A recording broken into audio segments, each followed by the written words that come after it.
بسم الله الرحمن الرحيم. أسعد الله أوقاتكم بكل خير أحبتي مشاهدي ومتابعي قنوات شبكة الإعلام العراقي، وصولا إلى الجولة 19 وهي الجولة الأخيرة للمرحلة الأولى لدوري نجوم العراق، ولقاء مهم لفريقي نوروز اللي يضيف فريق النجف نوروز في ملعبه أمام جماهيره في هذا اللقاء. مباراة مرتقبة، مباراة منتظرة، مباراة يبحث من خلالها فريق النجف وأيضا نوروز على الانتصار في هذا اللقاء.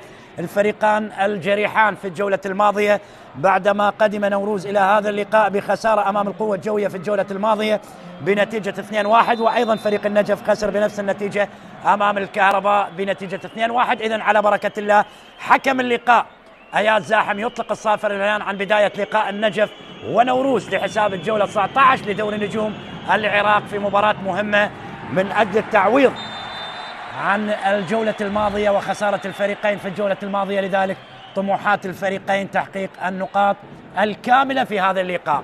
ننتظر هذا اللقاء من المتعة والإثارة ما بين غزلان البادية ونوروز أسود الشمال. فريق نوروز في هذا اللقاء يطمح في ملعبه أمام جماهيره تحقيق الانتصار على حساب النجف في هذا اللقاء. إذن هذا ولي كريم مدرب فريق نادي نوروز، طبعا هو المدرب الثاني خلال هذا الموسم مع فريق نوروز بعدما كان المدرب السويدي ياسين آراس هو من قاد فريق نوروز في بداية المشوار، لكن قحطان كثير على الجانب الآخر مدرب نادي النجف هو المدرب الرابع للنجف خلال هذا الموسم حتى هذه اللحظة وحتى هذه الجولة. نوروز فريق اللي يلعب بالأبيض من اليمين لليسار هو الزي الاحتياطي لفريق نوروز، وبينما فريق النجف بزيه المعتاد الأزرق يلعب من اليسار لليمين في هذا اللقاء. نذكر بخيارات ومدربي الفريقين. نبدأ من السيد قحطان كثير مدرب فريق النجف اللي يلعب في لقاء اليوم بالحارس محمد العموسي الحارس الأردني، لخط الدفاع حسين عباس عرفاز حمدي الفقاس جونيور اندوكا وأمير إسماعيل، لخط الدفاع للوسط يلعب بالنيجيري إيفياني علي رحيم وسجاد علاء وأيمن لؤي، ولخط الهجوم يلعب برضا فاضل. هذه تشكيلة المدرب الواضحة أمامنا في الصورة قحطان كثير. وعلى ذكر قحطان كثير طبعا هو الموسم الماضي قاد فريق نوروز لنتائج طيبة، وهذا الموسم يبدأ المشوار مع فريق النجف. ومن المفارقات في هذه المباراة طبعا في الموسم الماضي لقاء نوروز مع النجف اللي انتهى بهدف لا شيء لصالح نوروز على حساب النجف بهدف مروان حسين المتواجد في تشكيل نوروز في هذا اللقاء. قحطان كثير كان مدربا لفريق نادي نوروز، وعلى الجانب الآخر المدرب لفريق نوروز ولي كريم كان هو مدرب لفريق النجف في تلك المباراة. يعني الصورة معكوسة بالنسبة لقحطان شثير، الموسم الماضي كان هو مدرب لنوروز، وولي كريم كان مدربا لفريق النجف في المباراة اللي جمعتهم على هذا الملعب، اللي فاز من خلاله فريق نوروز بهدف لا شيء، والهدف سجل عن طريق اللاعب أيمن مروان حسين، لاعب ومهاجم نوروز. بينما تشكيل فريق نوروز لمباراة اليوم: شومان أحمد لحراسة المرمى، جوشوا أكبوجي المدافع النيجيري، أوجنين مارسيك اللاعب الصربي، محمد الحايك اللبناني، محمد دلاور لخط الدفاع، للوسط أحمد إيسيا النيجيري، روى يوسف، إبراهيم محمد، جوز فيتور، كلاوديو أوليفيرا، ومروان حسين لخط الهجوم. هذه تشكيلة ولي كريم مدرب فريق نوروز. وبينما على الجانب الآخر قحطان شثير هو مدرب لفريق النجف. رمية جانبية للنجف، غزلان البادية يحاول العودة بالثلاث نقاط، فريق اللي يعاني خلال هذا الموسم، يدخل إلى المباراة وهو في المركز التاسع عشر، المركز ما قبل الأخير ب10 نقاط، فاز في 3 وتعادل في مباراة وحيدة وخسر في 14 مباراة. وعلى الجانب الآخر نوروز صاحب المركز الخامس عشر برصيد 19 نقطة، فاز في 6 وتعادل في 1 وخسر في 11 مباراة. أي أن الفريقين نوروز والنجف يعانيان خلال هذا الموسم، وكلاهما يبحث عن النتائج الجيدة مع نهاية المرحلة الأولى من خلال هذه الجولة، والمرحلة القادمة ممكن أن تتغير الأوضاع للنجف وأيضا لنوروز. عائدة لحمدي الفقاز التونسي، عيدة للأردني حارس المرمى، محمد العمواسي حارس المرمى لفريق النجف. كرة تعود للوسط، النجف يبحث عن الانتصار ونوروز هو الآخر أيضا يبحث عن الانتصار. عملية تمرير الأمام، الهجوم يبقى هذا أوجنين مارسك اللاعب الصربي، في الدفاع عادت ليلي لاعب أحمد إيسيا. عملية تغيير لجهة اليسار، الحايك اللبناني يلعب على الجانب الأيسر، هذا يتبادل الأدوار مع تقي فلاح مدافع اليسار النوروز اللي شارك في معظم مباريات فريق نوروز من خلال المباريات الماضية، لكن بقدوم الحايك بدأ يلعب كلاعب أساسي مع تشكيل فريق نوروز كمدافع يسار. عملية الإبعاد إلى خارج أرضية الملعب، تصبح رمية جانبية عن طريق هذا أحمد إيسيا اللاعب النيجيري لاعب الوسط لفريق نوروز. رمية جانبية. نذكر بالطاقم التحكيم لهذا اللقاء: اياد زاحم كحكم وسط، امير عباس، حسين علي، توانا عثمان حكم رابع، لغرفة الفار يتواجد عصام فاضل وحامد علي حسين.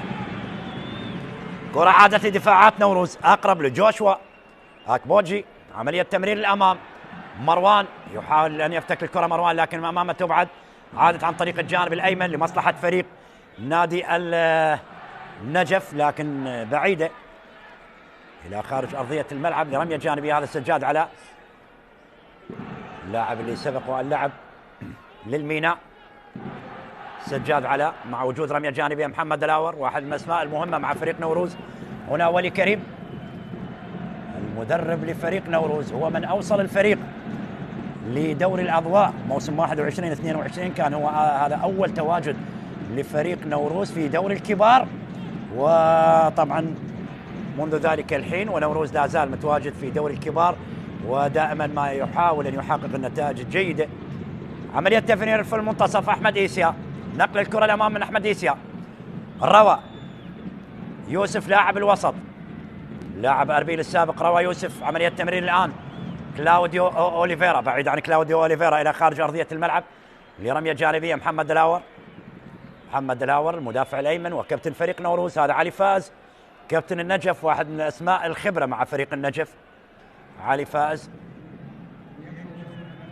على التنفيذ للرمية الجانبية، علي فاز لاعب ومدافع فريق النجف على التنفيذ للرمية الجانبية. تنفذ الرمية الجانبية، عملية تمرير لكن القطع موجود إلى رمية جانبية أخرى لصالح النجف. رمية جانبية أخرى لصالح النجف، هذا روى يوسف لاعب الوسط اللاعب القادم من أربيل. أولير فترة يتصدر الدوري العراقي ل12 جولة، لكن بعد ذلك تخلى عن الصدارة الآن الجوية، هو من يقف في الصدارة ب40 نقطة. بعد هذا اللقاء ستكون القمة الكبيرة من خلال هذه الجولة اللي تجمع كبار الأندية العراقية والعاصمة بغداد، الطلبة والقوة الجوية. علي فاز على التنفيذ للرمية الجانبية. لاحظ المؤازرة الجماهيرية لجماهير نوروز، لكن جماهير النجف أكيد هي غير راضية عن النتاج، وقد يكون هذا هو الأسوأ منذ وصول فريق النجف إلى دوري الكبار. 87-88 كان أول تواجد لفريق النجف، لكن منذ ذلك الحين يعتبر هذا الموسم هو الأسوأ لفريق النجف. كرة عادت عن طريق الجانب الأيمن لمصلحة فريق نوروز.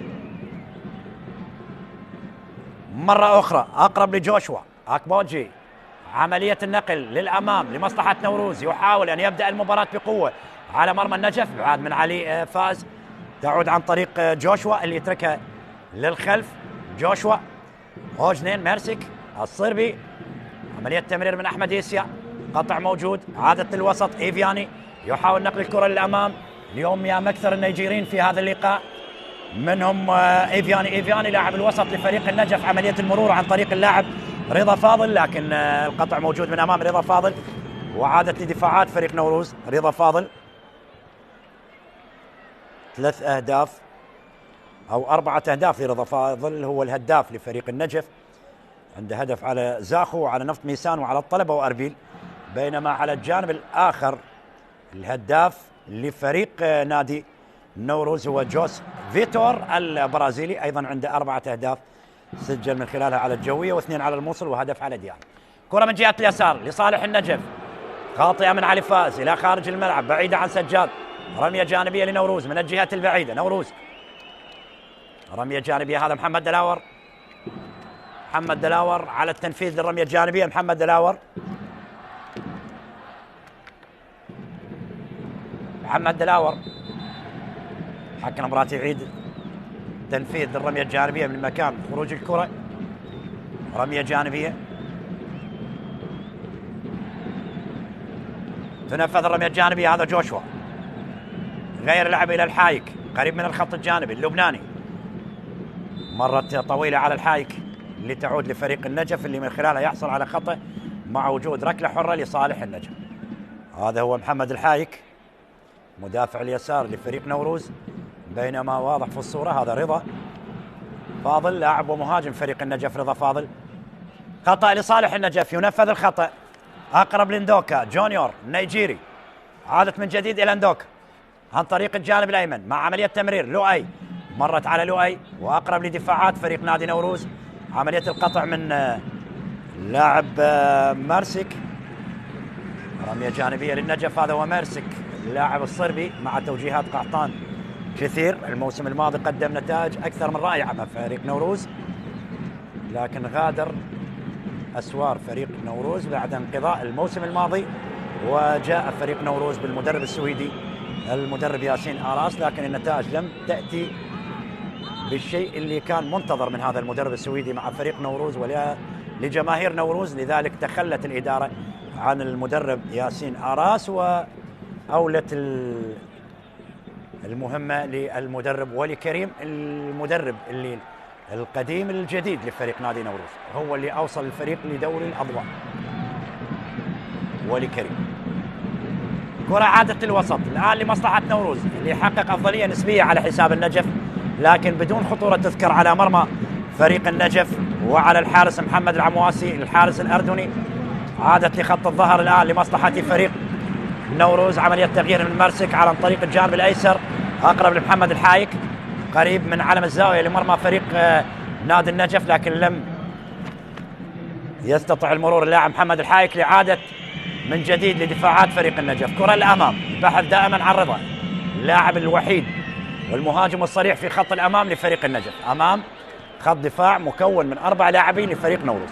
محمد دلاور مدافع والكابتن لنوروز إلى روى يوسف، يقع الكرة الأمام روى، عملية الهجوم نوروز بالأبيض، تعودنا على نوروز ألوانه الحمراء،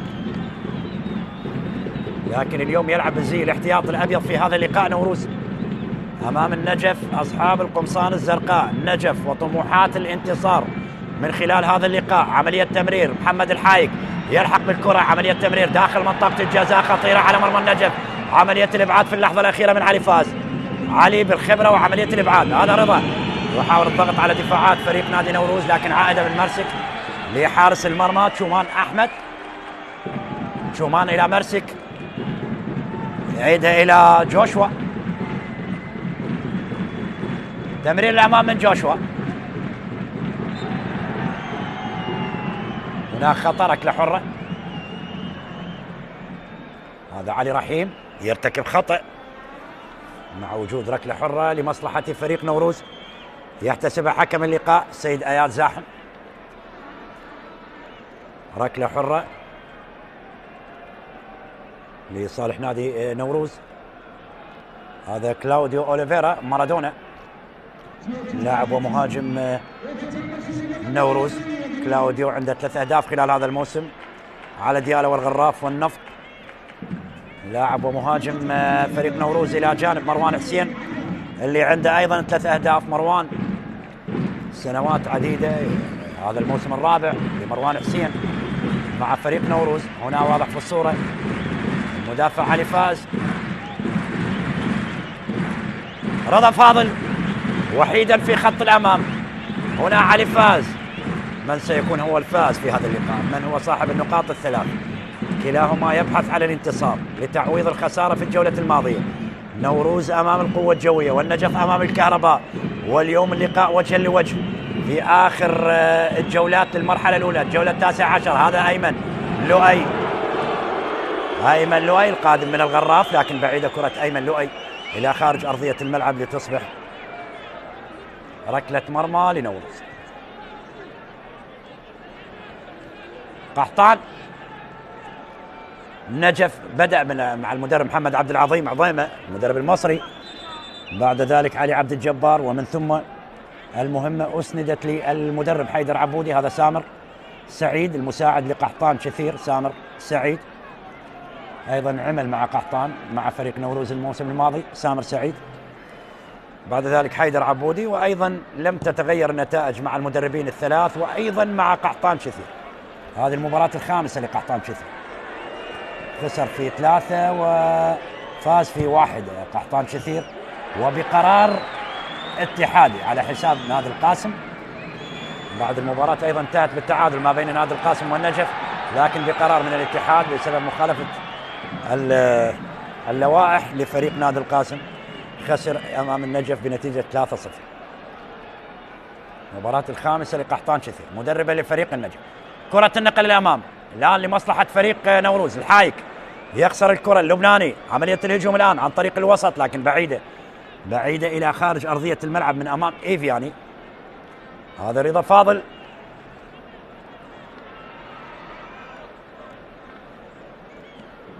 مهاجم النجف، بينما على الجانب الآخر أحمد إيسيا النيجيري الآخر.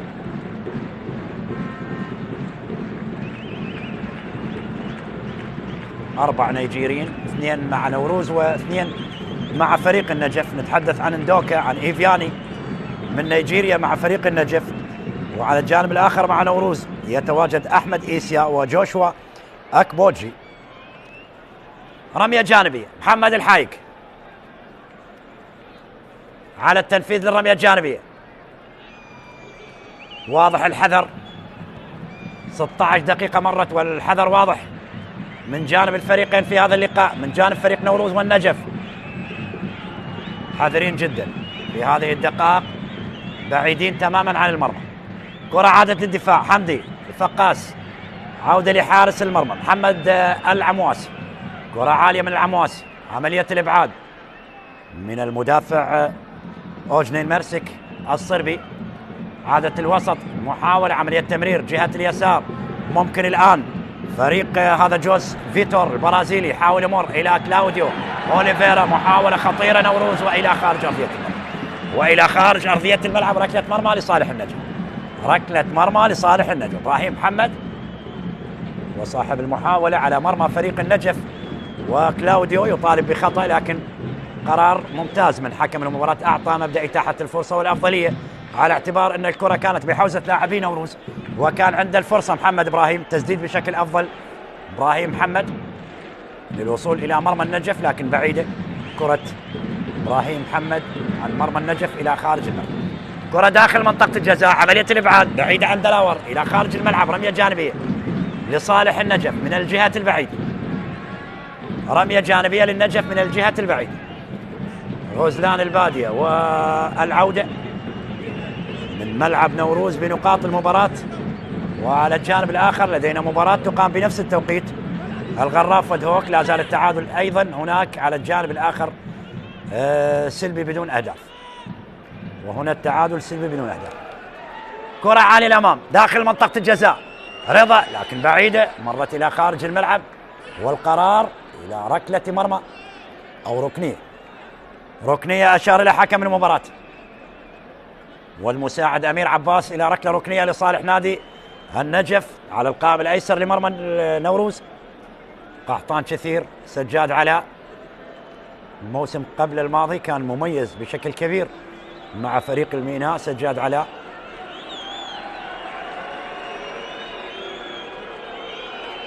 لاعب فريق النجف،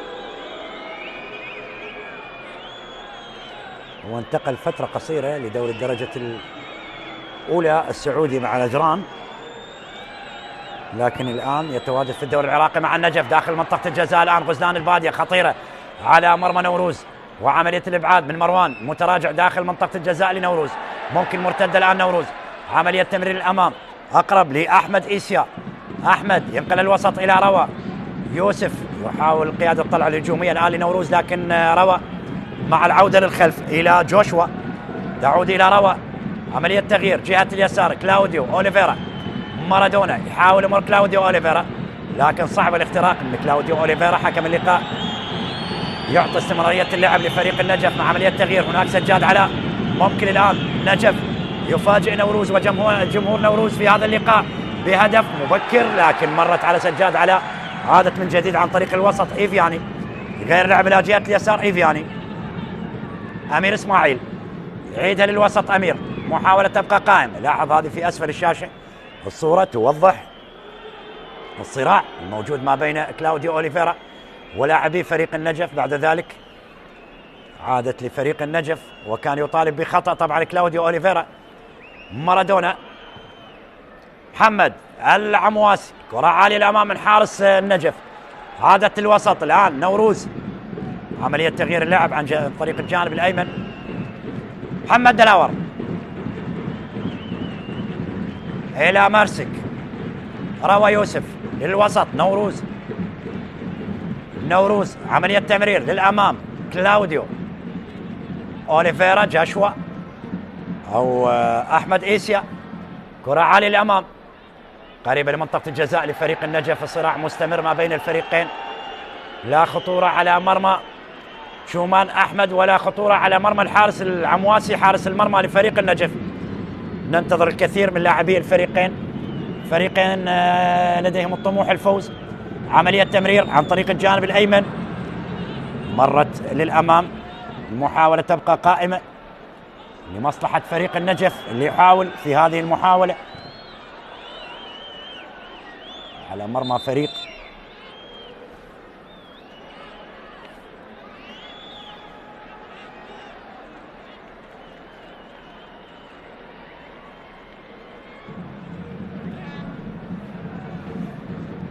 إن شاء الله بالسلامة لكل اللاعبين.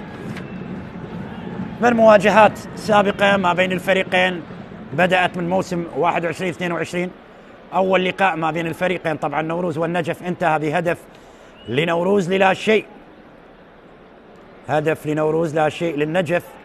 هذا كان أول لقاء في موسم 21-22، سجل عن طريق اللاعب الموريتاني طبعا بلال يل اللي سجل هدف المباراة الوحيد في تلك المباراة. طبعا نتائج 8 لقاءات سابقة جمعت الفريقين، 4 منها انتهت لنوروز و3 لفريق النجف، بينما تعادل وحيد كان حاضر ما بين الفريقين، والتعادل الوحيد كان بنتيجة 1-1، أي أن لقاءات الفريقين دائما ما تكون الأهداف حاضر. دائما عندما يلتقي النجف بنوروز الأهداف تكون حاضرة. 17 هدف سجل في تاريخ المواجهات ما بين الفريقين، 9 منها كانت لفريق النجف و8 لفريق النجف و9 لنوروز.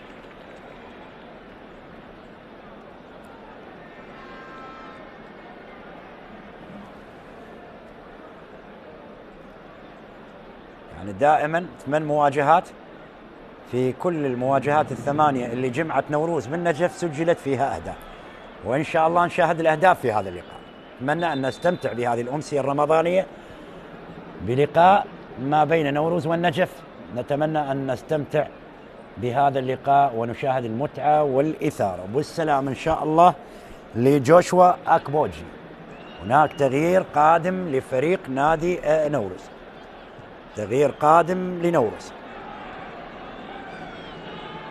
تغيير قادم لنوروز. هذا علي صالح سيشترك الآن.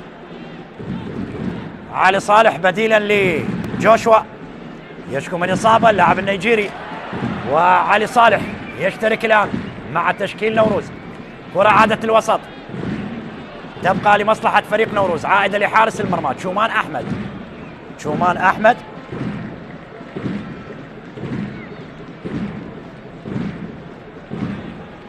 عملية التمرير لنوروز.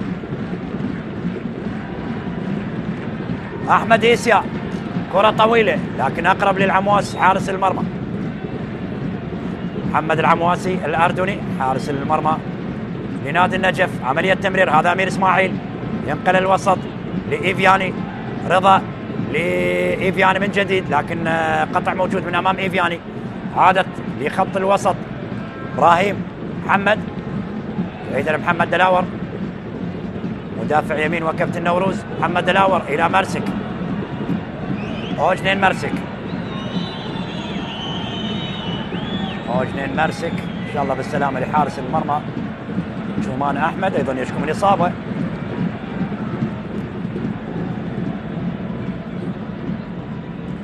إذن يشترك علي صالح في هذه اللحظات بديل لجوشوا. علي صالح أول التغييرات المدرب ولي كريم، طبعا تغيير اضطراري. هذا علي صالح اللي سبق ومثل نادي كربلاء. علي صالح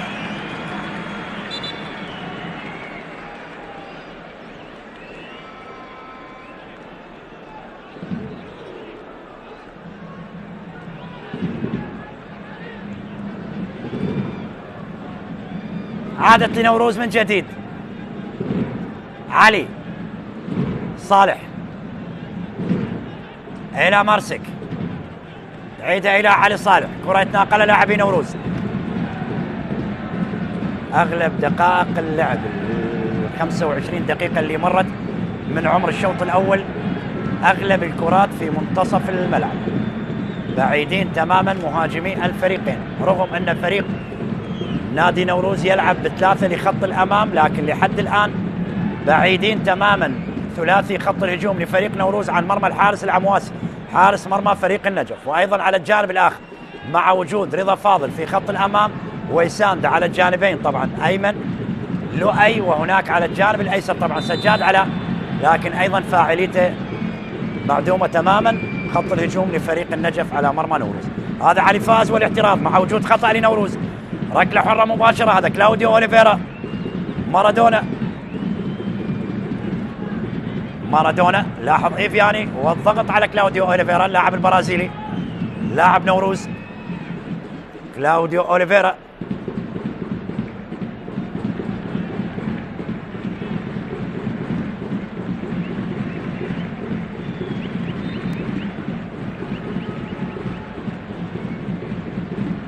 كرة عالية داخل منطقة الجزاء، عملية الإبعاد من دفاعات نوروز تعود للوسط لإيفياني. عملية تغيير جهة اليسار لمصلحة فريق النجف، عملية تمرير للأمام، محاولة لفريق النجف يحاول الخروج من مناطق الدفاع فريق النجف. هذا إيفياني حاول يغير لعب، ينقل للخلف إلى خط الدفاع.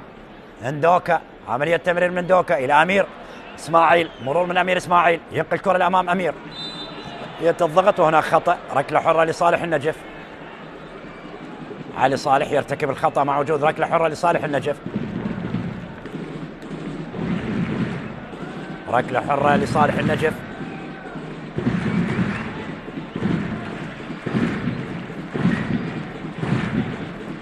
نجف اللي يعتبر هو أكثر الفرق خسارة بعد نادي القاسم. نادي القاسم خسر في 17 مباراة، لكن النجف في 14 مباراة. وثالث الترتيب يأتي بأكثر الفرق خسارة طبعا هو نوروز أيضا ب 11 خسارة. هذه أكثر الفرق اللي تعرضت للخسارة. لو نتحدث عن التعادلات فقط تعادل وحيد للنجف، وأيضا تعادل وحيد لنوروز، ونادي القاسم أيضا عنده تعادل وحيد.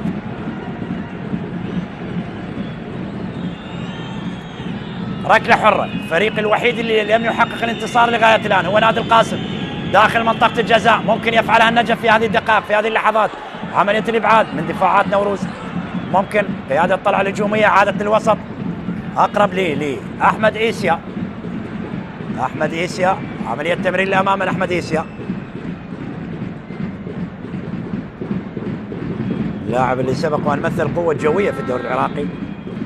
أحمد إيسيا ثاني فريق في الدوري العراقي مثل اللاعب النيجيري أحمد إيسيا، هو فريق نوروز بعد ما مثل الجوية في موسم 23-24. كرة تعود لدفاعات نوروز، عائدة من الحايك. علي صالح ينقل الأمام، علي صالح لأحمد إيسيا، ضغط من إيفياني لاعب الوسط نيجيري مع نيجيري آخر، قحطان. توجيهات تعليمات من قحطان شثير. وصل إلى مسامعنا أن قحطان قد تكون هذه آخر مباراة، لكن ممكن التداول والبحث عن كيفية الخروج من المأزق الكبير اللي يقع من خلال فريق النجف خلال هذا الموسم. تحاول إدارة مع الكادر التدريبي مع الجماهير التكاتف من أجل عودة النجف لتحقيق النتائج الجيدة والابتعاد عن مراكز الخطر، مراكز الهبوط. كرة تعود للوسط، نوروز هو الآخر أيضا مع الاستقطابات، مع من حضر، مع ولي. ممكن نوروز أيضا تحقيق النتائج والارتقاء في سلم الترتيب لمراكز متقدمة. هذا ما يبحث عنه قحطان وما يبحث عنه ولي، مدربي الفريقين. هنا محاولة لكن محمد العمواسي حارس المرمى للنجف بخروج وسهولة الوصول للكرة. كرة إبراهيم محمد لاعب الوسط لفريق نوروز، هذا أيمن لؤي اللاعب القادم من الغراف، اللاعب القادم من الغراف. والغراف ودهوك لغاية الآن التعادل أيضا بدون أهداف ما بين الفريقين لحساب الجولة 19 لدوري نجوم العراق، اللي يتصدرها القوة الجوية ب40 نقطة، يليه الشرطة 35 نقطة، القرمة 35، طلبة 34، أربيل 34. يعني النقاط متقاربة جدا ما بين الفرق من المركز الأول إلى المركز السابع اللي يتواجد فيه زاخو ب30 نقطة، الزوراء 31 نقطة. كرة تعود للوسط الآن، محاولة تمرير جهة اليسار، الزوراء مع الكرف في هذه الجولة، بينما الشرطة مع ديالة. مواجهة أيضا مؤجلة ما بين الزوراء والشرطة من الجولة الأولى خلال انطلاقه لهذا الموسم. هذا سجاد علاء يحصل على خطأ، لاعب جهة اليسار لفريق النجف، مع وجود ركلة حرة إبراهيم محمد والتدخل بهذه الطريقة. حكم اللقاء أشار لوجود خطأ لغزان البادي. النجف يحاول إسعاد جماهيره في هذا اللقاء، النجف العودة إلى سكة الانتصارات.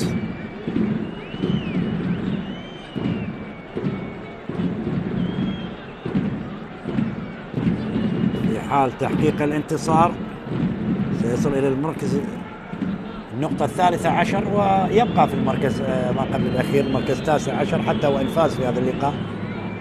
ركلة حرة مباشرة، علي فاز على التنفيذ الخطأ، علي فاز ركلة حرة الآن لمصلحة فريق النجف.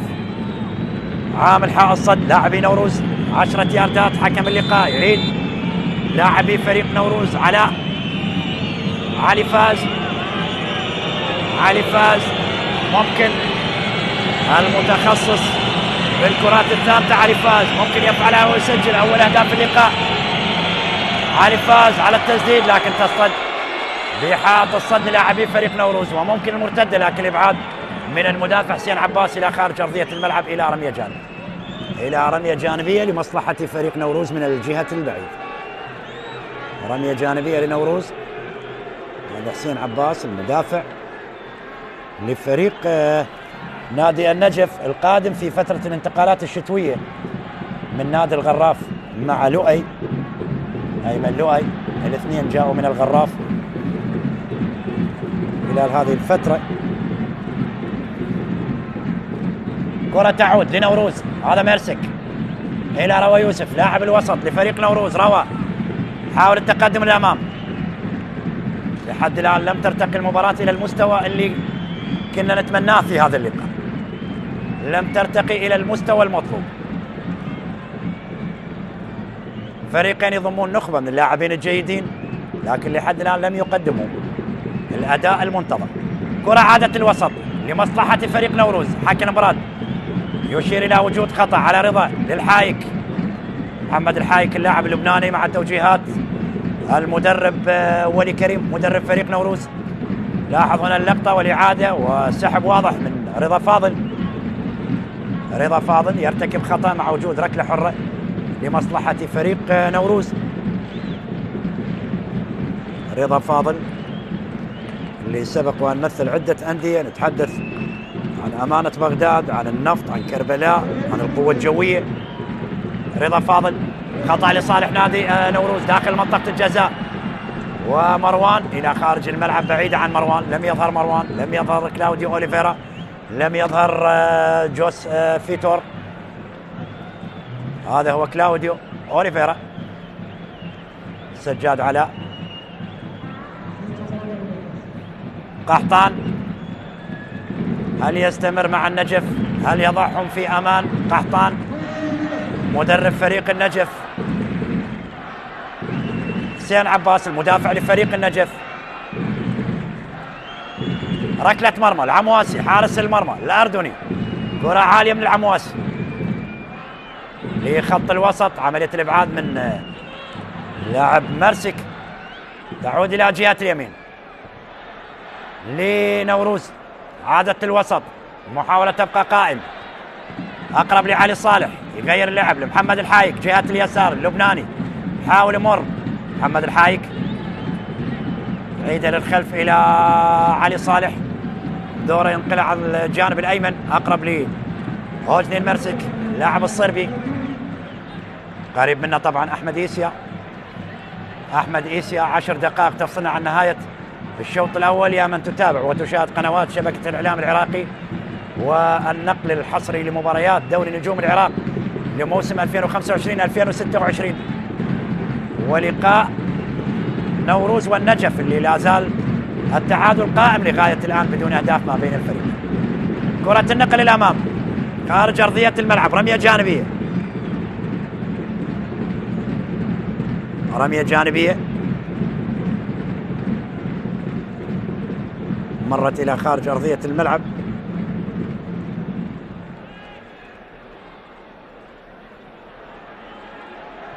كرة النقل الأمام، المحاولة تستمر. النجف كان التعادل الوحيد أمام النفط بدون أهداف. هنا محاولة على المرمى والتسديد والعبواسي، لكن مرت. أخطر كرات الشوط الأول، أخطر كرات الشوط الأول لنوروز كانت المتابعة من مروان، لكن لم يلحق بالكرة مروان. بعد ذلك دفاعات النجف وعملية الإبعاد ارتدت من الحارس محمد العمواسي اللي كان ممكن يشكل خطورة على مرمى النجف، لكن الإبعاد جاء. وهنا المحاولة زالت قائمة ومرت إلى خارج أرضية الملعب إلى ركلة ركنية لصالح نوروز. ركنية ثانية في أقل من دقيقة لنوروز على مرمى فريق النجف. هذا وكلاوديو أوليفيرا العمواسي حارس المرمى لفريق النجف، كاد أن يخطئ في اللقطة الماضية ويكلف فريقه هدف. هذا ندوكا النيجيري مدافع النجف.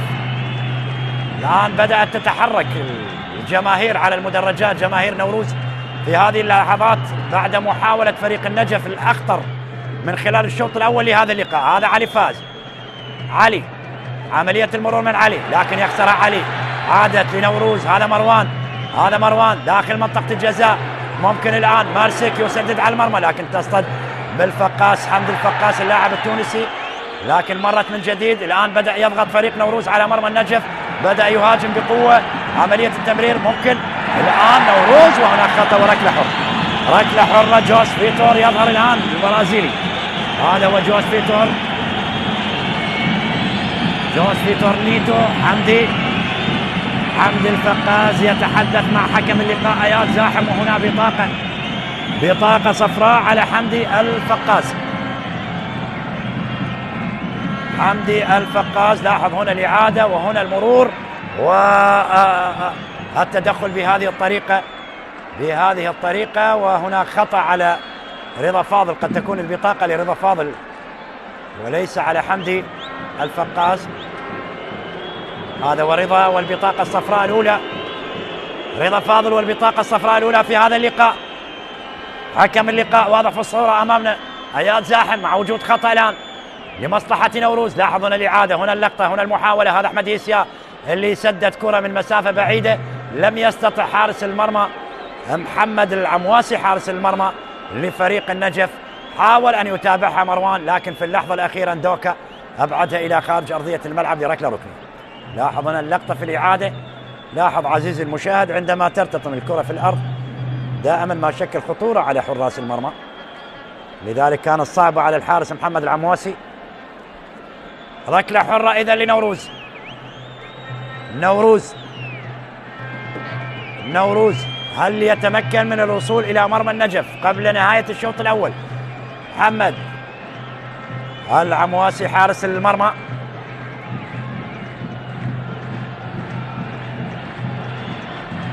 ركلة حرة إذن لمصلحة نوروز مع تقدم لاعبي نوروز داخل منطقة الجزاء لمرمى فريق النجف. ركلة حرة مباشرة.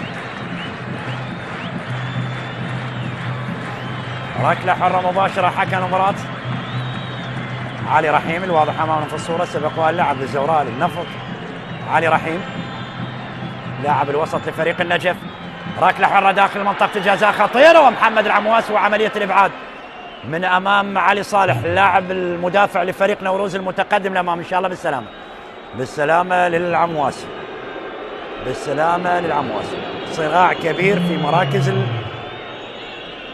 المراكز الأخيرة في جدول الترتيب. نتحدث عن نادي القاسم، عن نادي النجف، عن الكهرباء، عن نفط نيسان، عن الموصل، وعن نوروز أيضا والميناء. فرق اللي طبعا تقع من المركز 20 إلى المركز 14، وحتى أمانة بغداد والنفط الفرق اللي تتراوح نقاطها بين 21 والنقطة الوحيدة بالنسبة لفريق نادي القاسم، نقطة وحيدة لفريق نادي القاسم. قد يعود نادي القاسم بعد مكوثه ل6 مواسم في دوري الكبار. قد يكون هذا الموسم هو موسم العودة إلى الدوري الممتاز العراقي لفريق نادي القاسم، لكن المتبقية مرحلة كاملة. ممكن فريق نادي القاسم يعيد أوضاعه. هنا العوائل الكريمة بعد الإفطار وبعد ذلك الذهاب في هذه الأجواء الجميلة الرمضانية للحضور إلى الملاعب، إلى المباريات، لمتابعة المباريات عن قرب لجماهير نوروز أبناء السليمانية. وقد يكون هناك أيضا جمهور من فريق النجف ذهب من محافظة النجف إلى السليمانية لمتابعة فريقه، لمؤازرة فريقه. يعني أتمنى من جمهور النجف أن لا يتخلى عن الفريق، يبقى مساند، يبقى مؤازر حتى الرمق الأخير للدوري، على أمل عودة النجف لتحقيق النتائج الجيدة، وبعد ذلك الابتعاد من شبح الهبوط إلى الدوري الممتاز العراقي. رمية جانبية لصالح نوروز من الجهة البعيدة، المحاولة تستمر لدلاور داخل منطقة الجزاء. ممكن هذا جوز فينتو البرازيلي داخل منطقة جزاء النجف، يحاول يمر جوز فينتو، محاصر بلاعبين لفريق النجف. عملية الإبعاد من أمام جوز لتعود لمصلحة فريق نوروز أقرب لعلي صالح، يعيد لحارس المرمى. لم يختبر إطلاقا حارس المرمى لنوروز الحارس شومان أحمد لم يختبر إطلاقا من خلال هذه المباراة من قبل لاعبي فريق النجف، وحتى الحارس العمواسي الاختبار كان قليل جدا. فقط محاولة أحمد يسيا اللي اصطدت بالارض وغالطت الحارس. رميه جانبيه محمد الحايك، هذا امير اسماعيل مدافع فريق نادي النجف. كره تعود للوسط، هذا احمد ايسيا. عمليه تغيير اللعب الى مرسك متقدم للامام، حتى دفاعات فريق نوروز متقدمين للامام. المحاوله زالت مستمره، دلاور داخل منطقه الجزاء، كلاوديو اوليفيرا والمدافع امير اسماعيل، وعمليه الابعاد الى خارج الملعب لركله ركنيه. ركله ركنيه لصالح نوروز، ركنيه لنوروز على القائم الايسر لمرمى النجف. ركنيه لنوروز،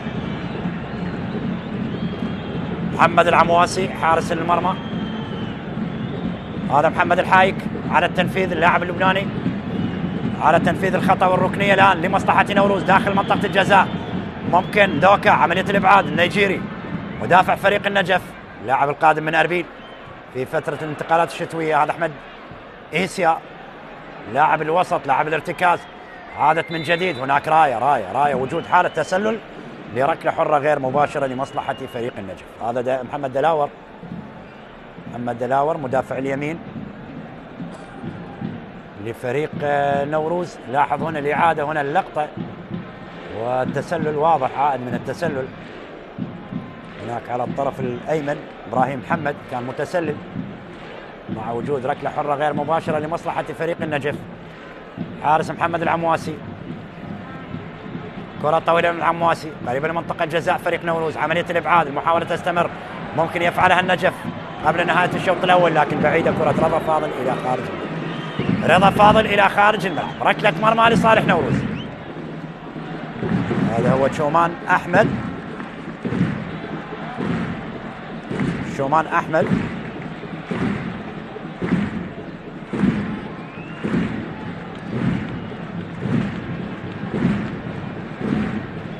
كرة رضا فاضل بعيدة عن مرمى نوروز.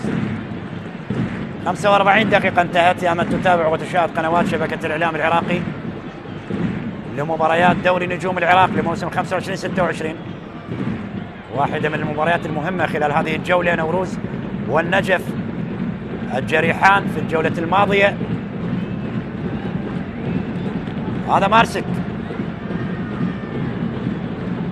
زين عباس على التنفيذ. كم من الوقت سيضيف حكم اللقاء؟ اعتقد دقيقتين الى 3 دقائق راح يضيف حكم المباراة السيد اياد زاحم حكم هذا اللقاء.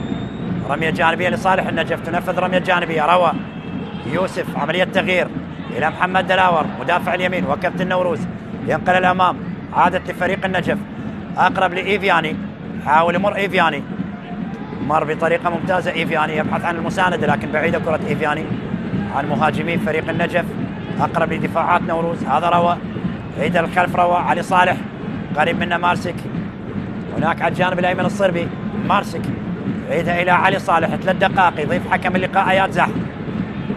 3 دقائق الوقت المضاف للشوط الاول لهذا اللقاء. عملية التمرير، الهجوم الان لنوروز.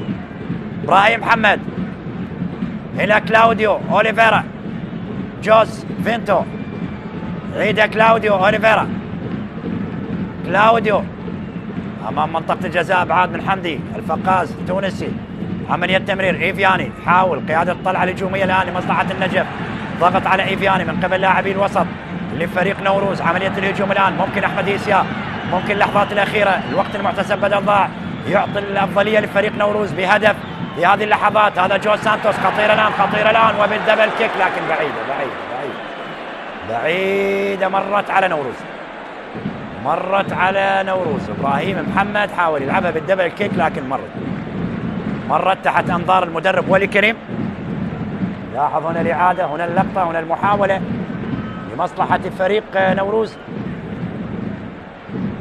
بهذه الطريقة من ابراهيم محمد بعد التمرير من قبل جوس فينتو.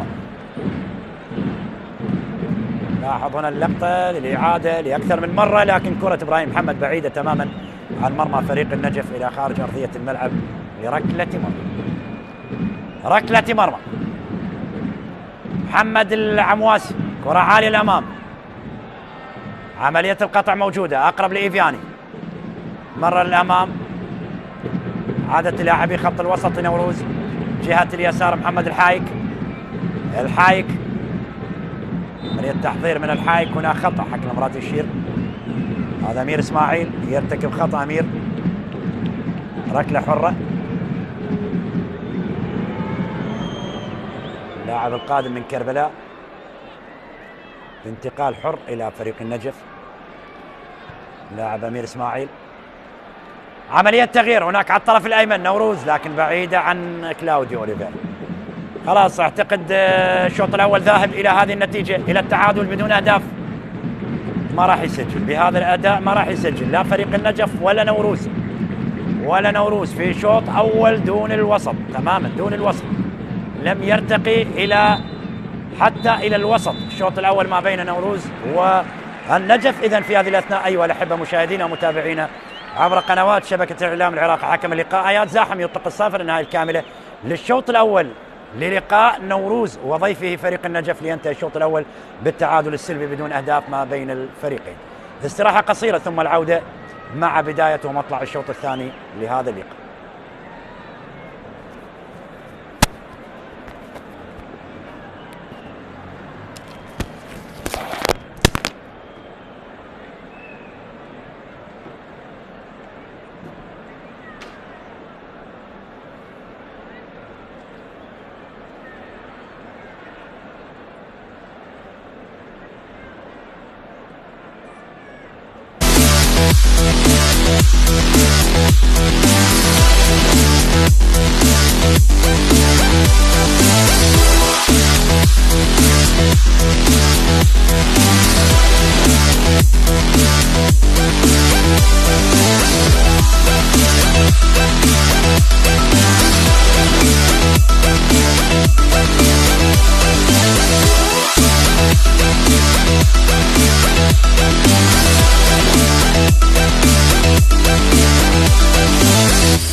على أهمية اللقاء وطموحنا الحصول على النقاط الثلاث وخطيرة. الله، جول التونسي الحضري، حضر بالدقيقة 5 وسجل الهدف للغراب أحمد الحضري، حضر بقوة وسجل للغراف. أول لأحمد الحضري، يحضر بقوة ويسجل. لاحظ الإعادة، التحضير داخل منطقة الجزاء. التونسي أحمد الحضري يسجل حضوره بقوة في شباك البناء. حلوة المباراة، سجل الغراف، سجل أبناء سومر على نهاية شوط اللقاء الأول، وبذلك الكرة العالية داخل منطقة الجزاء. الله، لكن الراية لولا الراية لشاهدنا هذا الهدف العالمي والجميل، لكن كان متسللا باللقطة الماضية. لكن ردة الفعل جميلة، ردة الفعل والتمركز الصحيح. شوفها بالإعادة هذه اللقطة، واللاعب نيتو أكارا العماني عصام الصبحي، تركيز عالي، عصام يتقدم، عصام محاولة، الله،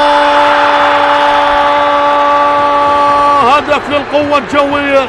ابحث في كتاب التاريخ، فتش عن الإنجازات، تساءل عن الأرقام، الإجابة دائما واحدة تحت عنوان القوة الجوية. متصدر سلم الترتيب، لا يرفع الراية البيضاء، لا يستسلم، وهدف التعادل من علامة الجزاء يسجلها عصام الصبحي بالدقيقة 58. الكرة بزاوية ورضا عبد العزيز بزاوية أخرى، وبذلك نعم هنا عصام الصبحي يصل إلى هدف الثالث مع القوة الجوية بعد أن سجل على الشرطة وعلى الكهرباء. الله الله الله الله، تصويبة لا زالت، جول الكويتي عيد الرشيدي. تكلم التاريخ، هنا العراقة، هنا نقيب آسيا، هنا صاحب النجمات الثلاث. وإن ابتعدنا عن منصات التتويج سنعود لنعانق الألقاب، فنحن القوة الجوية، نحن القوة الجوية. انقلبت الموازين، انقلبت الأمور. عيد الرشيدي وصل من القادسية إلى بغداد ليسجل هدف ثاني لصقور القوة الجوية. شوفها بالإعادة. نعم هنا المرور الجميل، الله على العرضية لعبت أو التصويبة اللي لعبت، وعلى الطاير على الطاير على الطاير. شوف المرور الجميل، وهنا التصويبة ربما تصدى، لكن هوب هدف ثاني، هدف ثاني بالنسبة للقوة الجوية. انقلبت الأمور وتغيرت المعطيات، والقوة الجوية عانى على الصدارة، عانى على الصدارة. هو متصدر ويريد أن يتمسك بذلك، وبذلك عيد الرشيدي بالمشاركة الرابعة يحضر الآن، وهي كانت لمصلحة الكرخ حتى الآن وصولا لهذه الدقيقة. بينما الكرة والمحاولة جول. الله الله، المدافع المدافع المدافع سجل، المدافع سجل. ماسيس يسجل أول أهداف المباراة، أول أهداف المباراة. عودة الحياة عندما يعود الطلبة. اي نعم، عودة الحياة عندما يعود الطلبة. هكذا يرددون، هكذا يشعرون، وبالتالي هذه اللي من خلالها سجل، هذه التي من خلالها يودع الكرة داخل الشباك ليتقدم الطلبة بأول أهداف المباراة. هدف مقابل لا شيء عن طريق المدافع ماسيس، ثاني أهدافه بهذا الموسم. هنا مرور ممتاز بكرار، يحاول بكرة بجهة اليمين. الطلبة الطلبة الطلبة الطلبة الطلبة، الله الله، جول جول جول جول ثاني. الأنيق الطلبة بأناقة المعهودة، بأيام الجميلة، بهدف جميل لمنتظر. سجل منتظر، خلاص خلص المباراة في الدقائق الأخيرة. يظهر منتظر ثالث أهدافه من خلال هذا الموسم. الله الله على التركيز، الله على الاستلام الجميل. استلم الكرة بهدوء، نظر الزاوية وحط الكرة، حط على يسار حارس المرمى بباطن القدم اليمنى، بباطن القدم اليمنى، ليتقدم الطلبة بهدف ثاني وثالث أهدافه بهذا الموسم. منتظر عاد النعمة يضيف ويسجل وربما ينهي المباراة. أربيل أيضا القلعة الصفراء، هل يكتفي بالنقطة في ملعب خالي من الجماهير؟ الله الله الله، ما أروعك أورينهو، ما أروعك ما أروعك ما أروعك.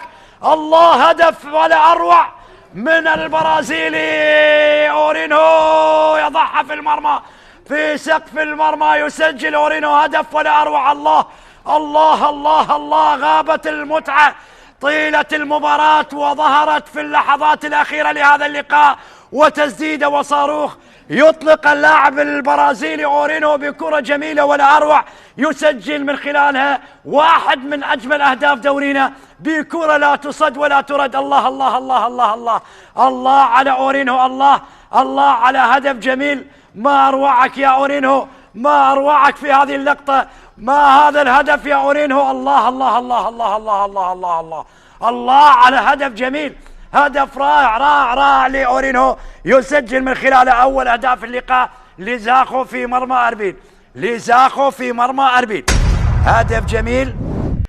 هذه لعاتم للكرة الماضية وتسديدة اللاعب جعفر التي أبعدت. نعم، الله يا فقر، فقار عبد يعيد الانتصار لأهل الدار، لأهل الدار. من البديل فقار، من البديل فقار يسجل أول أهداف المباراة رغم النقص العددي، وفقار عبد دويتش يسجل الهدف الأول في المباراة لنادي نفط ميسان.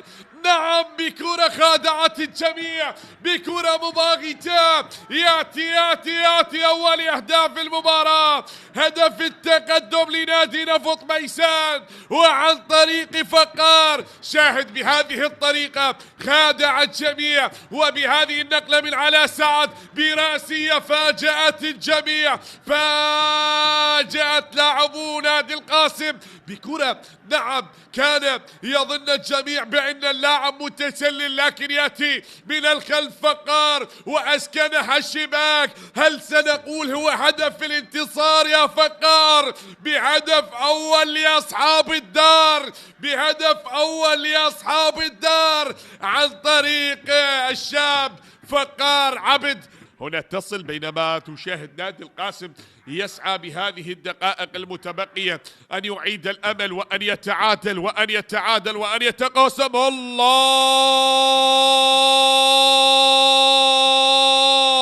يأتي هدف التعادل. علي كريم يكرم أصحاب الدار بهدف التعادل. نعم نعم نعم، أول أهداف اللاعب علي كريم عقب دخوله وسجل هدف التعادل. اللاعب البديل علي كريم الذي يرفض الهزيمة وأن يعود بنقطة ثمينة من ملعب ميسان الأولمبي. شاهد بهذا التقدم، بهذا المرور، قال لهاك ومن تحت الأقدام مرت بأسيست راية بنقلة جميلة مثيرة لنادي القاسم. تقدم الأسود ومرت من تحت الأقدام أو في جانب الحارس أمجد رحيم. جاء هدف التعادل لنادي القاسم. الفريق الحاسم يحسم المواجهة بهدف تعادل. محاولات مستمرة في تبادل هذه الهجمات من خلال مباراة اليوم. التقدم من علي لطيف، علي لطيف يلعبها، التقدم مرة عدة والثاني يأتي. الله، نفط ميسان وعن طريق اللطيف علي لطيف، وعن طريق اللطيف علي لطيف ينهون الأمور بهدف ثاني في المباراة. هذه المرة عن طريق اللاعب علي لطيف بعد المطالبة، وعلي لطيف يسجل الهدف الثاني في المباراة. شاهد هذا التقدم يأتي من الخلف. هنا المرور هو من اعتمد، هو من مرر هذه الكرة لعلاء سعد، وجاء من الخلف علي بتمريرة رائعة. شاهد علاء سعد بتلك اللقطة، ومحمد سلام بعد أن وصلت، بعد أن عدت يا محمد سلام، نعم بتمريرة علي لطيف من محمد سلام. يا سلام، من محمد سلام، يا سلام. وصلت الكرة، هل هنالك كانت راية؟ لا وجود لتسلل. وبعد تمريرة علي لطيف بشكل لطيف وصلت يقدام على سعد. وفي الجانب المقابل يغادر كولينز أوباري ويشترك أيمن الصفاقسي. هذه كرة ومحاولة منذ بداية الشوط، فرصة. الله الله، أنت هنا من أجل الهدف الذي كان ينتظره جماهير ديالا في هذه اللحظات. هدف أول يسجل، البديل في أسرع حضور، في أسرع وصول. وهنا تشاهد احتفالات جماهير مدينة البرتقال. إذن أفراح عارمة في المدرج مع حضور كبير لأيمن الصفاقسي. هذا التونسي تقدم، وصل التقدم، وصل إلى المرمى. لاحظ الكرة والخطأ الكبير من هالو، مر، وصل، سدد كرة، وضع محمد حميد في وضع المتفرج.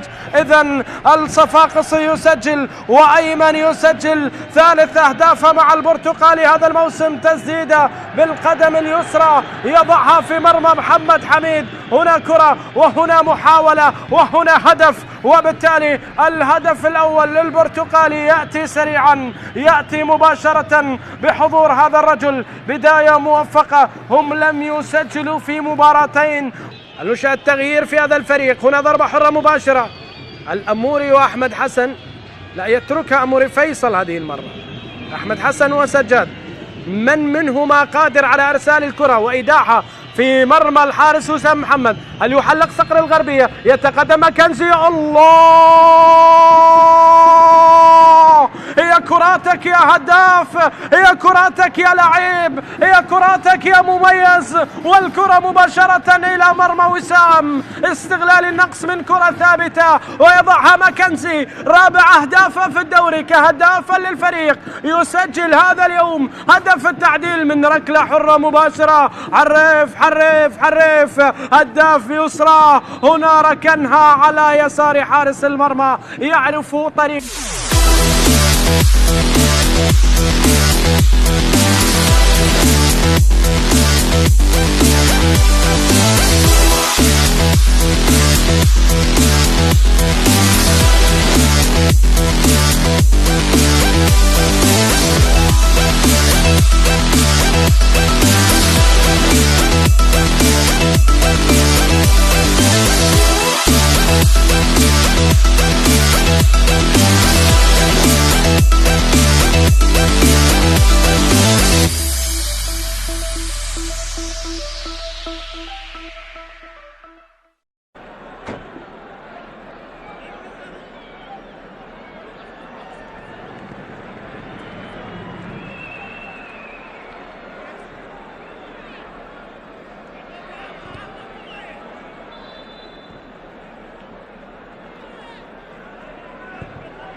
إذن عودة من جديد أحبتي مشاهدي ومتابعي قنوات شبكة الإعلام العراقي، والشوط الثاني للقاء النجف ونوروز بعد ما تركنا الشوط الأول ينتهي بالتعادل بدون أهداف ما بين الفريقين. في شوط أول كان دون الوسط ما بين الفريقين، لم نشهد المحاولات، لم نشهد الجدية الحقيقية للفريقين من أجل التسجيل من خلال الشوط الأول، لكن ننتظر الشوط الثاني. نتمنى أن يتغير الأداء وتتغير الأصفار من خلال هذا الشوط، ونبحث عن المتعة والإثارة في لقاء فريقين طموحهم طبعا هو الفوز في هذا اللقاء لتعويض الخسارة في الجولة الماضية وتعويض النتائج السلبية في الجولات الماضية.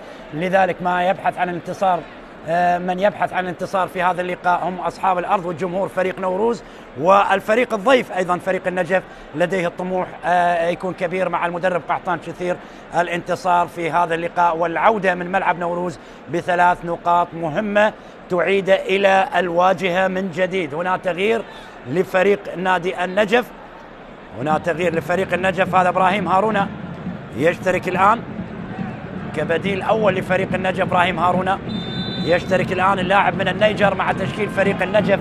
إذا المدرب قحطان شثير غير على مستوى التشكيل بتغيير أول في هذا اللقاء، وأيضا فريق نوروز غير تغيير اضطراري بخروج المدافع جوشوا أكبوجي اللاعب النيجيري واشترك بدل عنه علي صالح.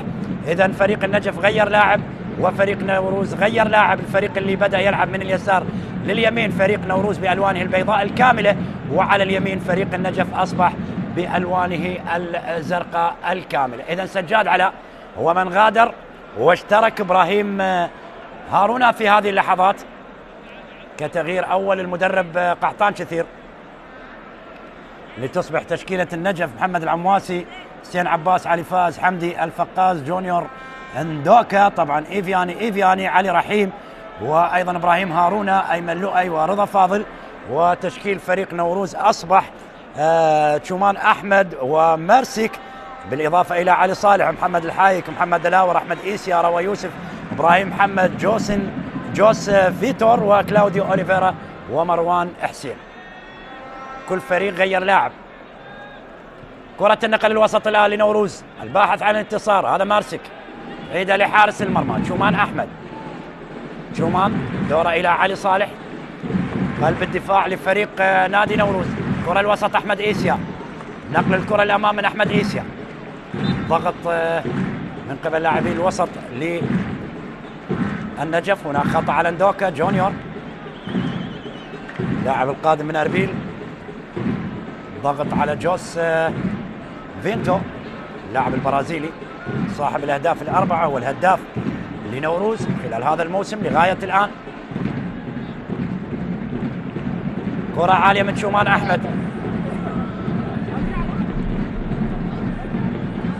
يبقى مهاجم أربيل هو الهداف للدوري لغاية الآن ديمتروف الأوزبكي ب 13 هدف. هذا مارسيك اللاعب الصربي، وعملية الإبعاد إلى خارج أرضية الملعب لرمية جانبية لمصلحة فريق نوروز في هذه اللحظات. كرة عالية الأمام، لاحظ هنا الإعادة، يبدو لي هناك خطأ أشار لحكم المباراة أو حالة تسلل، حالة تسلل.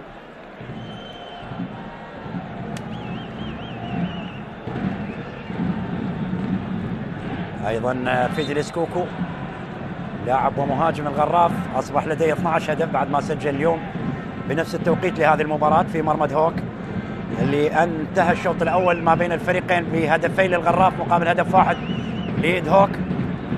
فيدليس كوكو، لاحظ هنا الإعادة واللقطة، حسين عباس الاشتراك اللقطة الماضية. هذا كلاوديو أوليفيرا مارادونا البرازيلي، عادة للنجف عن طريق الجانب الأيمن. هذا ندوكا يلعب كرة أمامية، رضا فاضل يبحث عن الثغرات أمام دفاعات فريق نادي نوروز من أجل الوصول إلى هدف. عادت إلى حمدي الفقاز، يعيدها لندوكا، كرة خاطئة من قبل لاعبي فريق النجف ممكن يستغلها نوروز. هذا كلاوديو أوليفيرا قريب لمنطقة الجزاء بينه وبين حمدي، ممكن مواجهة أفريقية تونسي أو خطأ لصالح البرازيل. ليست مواجهة أفريقية بينما تونسية برازيلية بين حمدي الفقاز وأيضا بين اللاعب كلاوديو أوليفيرا. هنا خطأ على حمدي، خطأ على حمدي مع وجود ركلة حرة مباشرة لمصلحة نوروز، ركلة حرة مباشرة لنوروز. حكم المباراة يشير إلى وجود خطأ، اعتراض من حمدي الفقاز، بينما حارس المرمى محمد العمواسي يوجه حائط الصد. متواجد لاعبين لفريق النجف في حائط الصد، وجود أمير، وجود علي رحيم، ركلة حرة ممكن يستغلها نوروز في هذه اللحظات في بداية الشوط الثاني وسجل أول هدف. مرت إلى خارج الملعب، مرت من الجميع. حارس المرمى كان قريب من الحسم، هذا هارون إبراهيم هارون اللاعب من النيجر، مرت من أمام هارون. عنده هدف على الكهرباء الجولة الماضية اللي خسرها النجف من الكهرباء 2-1، ومن سجل إبراهيم هارون هدف فريق النجف في تلك المباراة. يشرك في مطلع الشوط الثاني المدرب قحطان كثير. هذا رضا فاضل، الآن قحطان بدأ يلعب بمهاجمين لخط الأمام بوجود اللاعب رضا فاضل وإشراك اللاعب إبراهيم هارون اللاعب القادم من ديالى. إبراهيم هارون، هذا علي رحيم إن شاء الله بالسلامة لاعب الوسط لفريق النجف يشكو من إصابة. بنفس طريقة اللعب يبدأ الشوط الثاني الفريقين في هذه اللحظات. الشوط الأول ما كان فيه الأداء المنتظر من قبل لاعبي النجف وأيضا لاعبي نوروز، على الرغم من أن الفريقين بحاجة إلى الفوز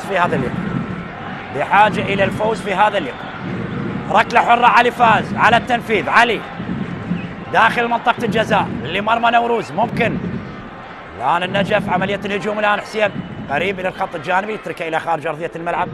حسين عباس إلى رمية جانبية لمصلحة النجف داخل منطقة الجزاء، ممكن عن طريق اللاعب أيمن لؤي. يطالب حكم المباراة بالعودة إلى الفار.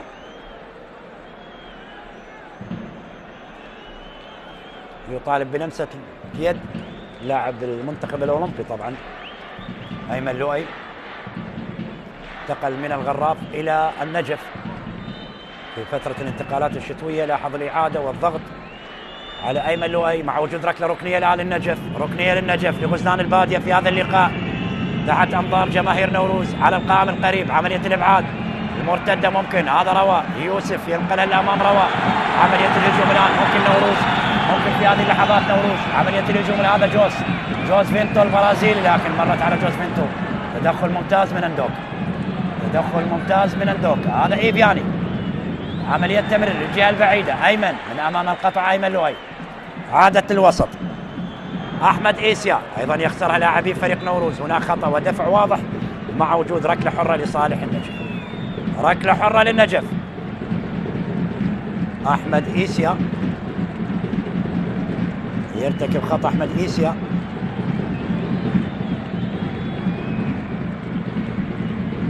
ركلة حرة لمصلحة فريق النجف. علي رحيم حاول المرور من أمام أحمد إيسيا، ركلة حرة، بطاقة صفراء على من؟ بطاقة صفراء على اندوك أو علي حمدي، ممكن بطاقة صفراء على حمدي الفقاس اللاعب التونسي، حمدي الفقاس النقاز، عذرا حمدي النقاز يحصل على بطاقة صفراء، قادم من الشحانية القطري. هذا هو حمدي النقاز.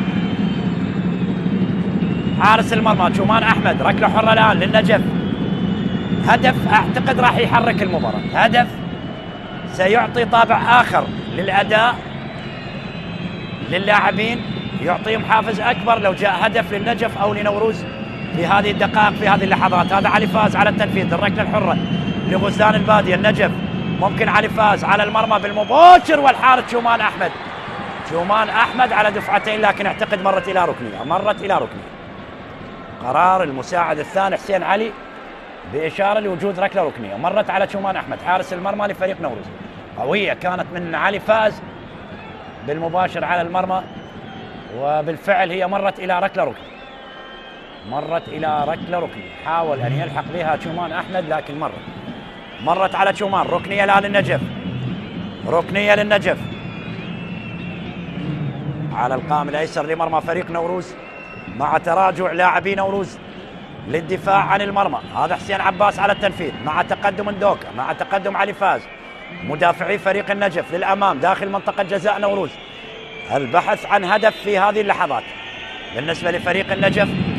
ركنية تنقل على القائم القريب، محاولة تستمر، حمدي النقاز، علي رحيم تعود إلى هارون مع عملية تمرير من هارون. علي رحيم والحارس شومان أحمد، المحاولة مستمرة، ممكن الآن غزلان البادية يفعلها ويسجل في هذه اللحظات.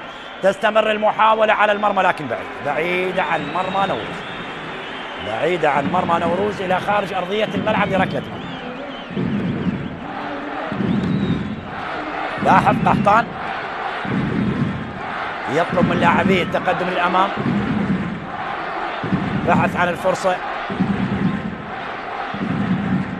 درب عدة أندية طبعا قحطان، كثير البدايات كانت من الصناعة، بعد ذلك أيضا فترة من الفترات درب النجف،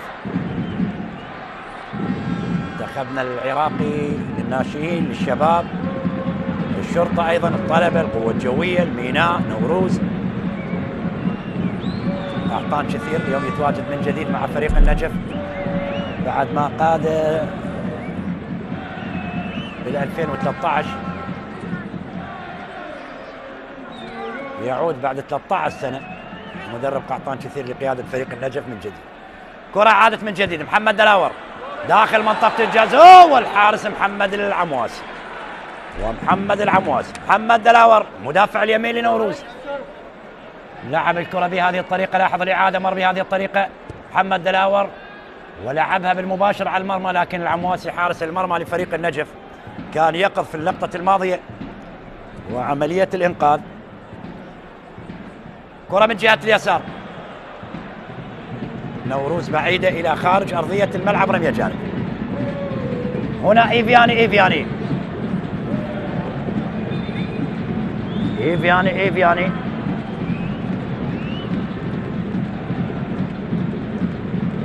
على فكرة أيضا سبق وأن مثل نوروز في أول موسم كان بتواجد فريق نوروز في دوري الكبار 21-22 إيفياني مثل نادي نوروز، لكن هو في فترة الانتقالات الشتوية قادم من الرمادي أحد أندية الدوري الممتاز العراقي إيفياني. كرة عادت للوسط لمصلحة النجف، تعود من جديد كلاوديو أوليفيرا مهاجم نوروز المتراجع للوسط، تمريرة خاطئة من كلاوديو أوليفيرا، عادت لعلي فاز، علي إلى حمدي النقاز، علي فاز من جديد أقرب لحسين عباس جهة اليسار لفريق النجف، ضغط على حسين عباس لكن يعود ويفتك الكرة حسين عباس، تعود إلى علي فاز، علي فاز يعيدها بدورة إلى حارس المرمى محمد العمواسي، محمد أبو خليل العمواسي حارس المرمى لفريق النجف، حارس القادم من نادي السلط الأردني. هو سبق وأن أيضا مثل نادي الفيصلي نادي الأهلي في الدوري الأردني، آخرها كان السلط، يعني يتواجد مع فريق النجف أيضا في فترة الانتقالات الشتوية كحارس المرمى. حمد النقاز، علي فاز، نجف يحقق أفضلية نسبية خلال الربع ساعة اللي مرت من خلال الشوط الثاني على حساب نوروز. لم نشهد أي ردة فعل لفريق نوروز على مرمى فريق النجف، بينما النجف في هذه الدقائق هو من يحاول على مرمى فريق نوروز من أجل الوصول إلى هدف في هذا اللقاء، هدف قد يعطيهم النقاط الثلاث فريق النجف.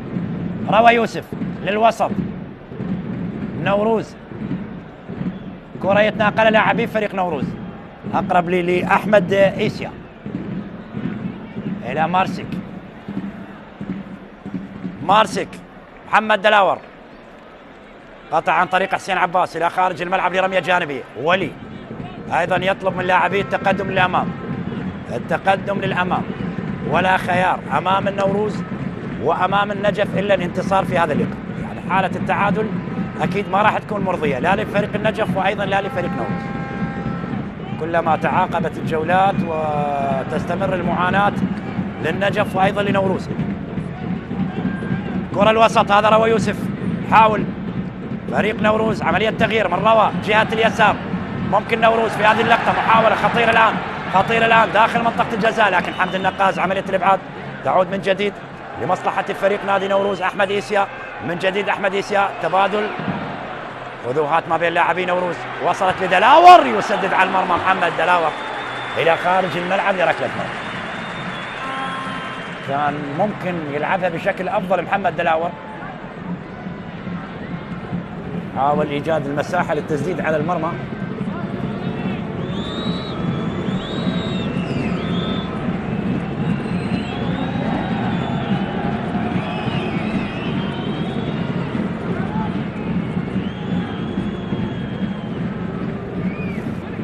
نشهد تغييرات لكلا المدربين في هذه اللحظات من خلال الشوط الثاني وصولا إلى الدقيقة 60 ساعة من اللعب. يا من تتابع وتشاهد قنوات شبكة الإعلام العراقي، التعادل يستمر بدون أهداف،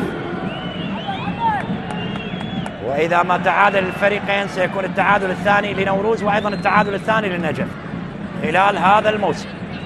كلاوديو أوليفيرا، محمد دلاور داخل منطقة الجزاء ومحاولة على المرمى، ويكون التعادل الثاني في تاريخ المواجهات ما بين الفريقين بعد التعادل الأول اللي كان بنتيجة 1-1 في موسم 22-23. تعادل الفريقين 1-1. أوكيكي أفولابي من سجل لفريق نوروز وسجل لفريق نادي النجف طبعا مهدي كامل، لاعب زاخو الحالي مهدي كامل. وفولابي أوكيكي هو من سجل لفريق نادي نوروز.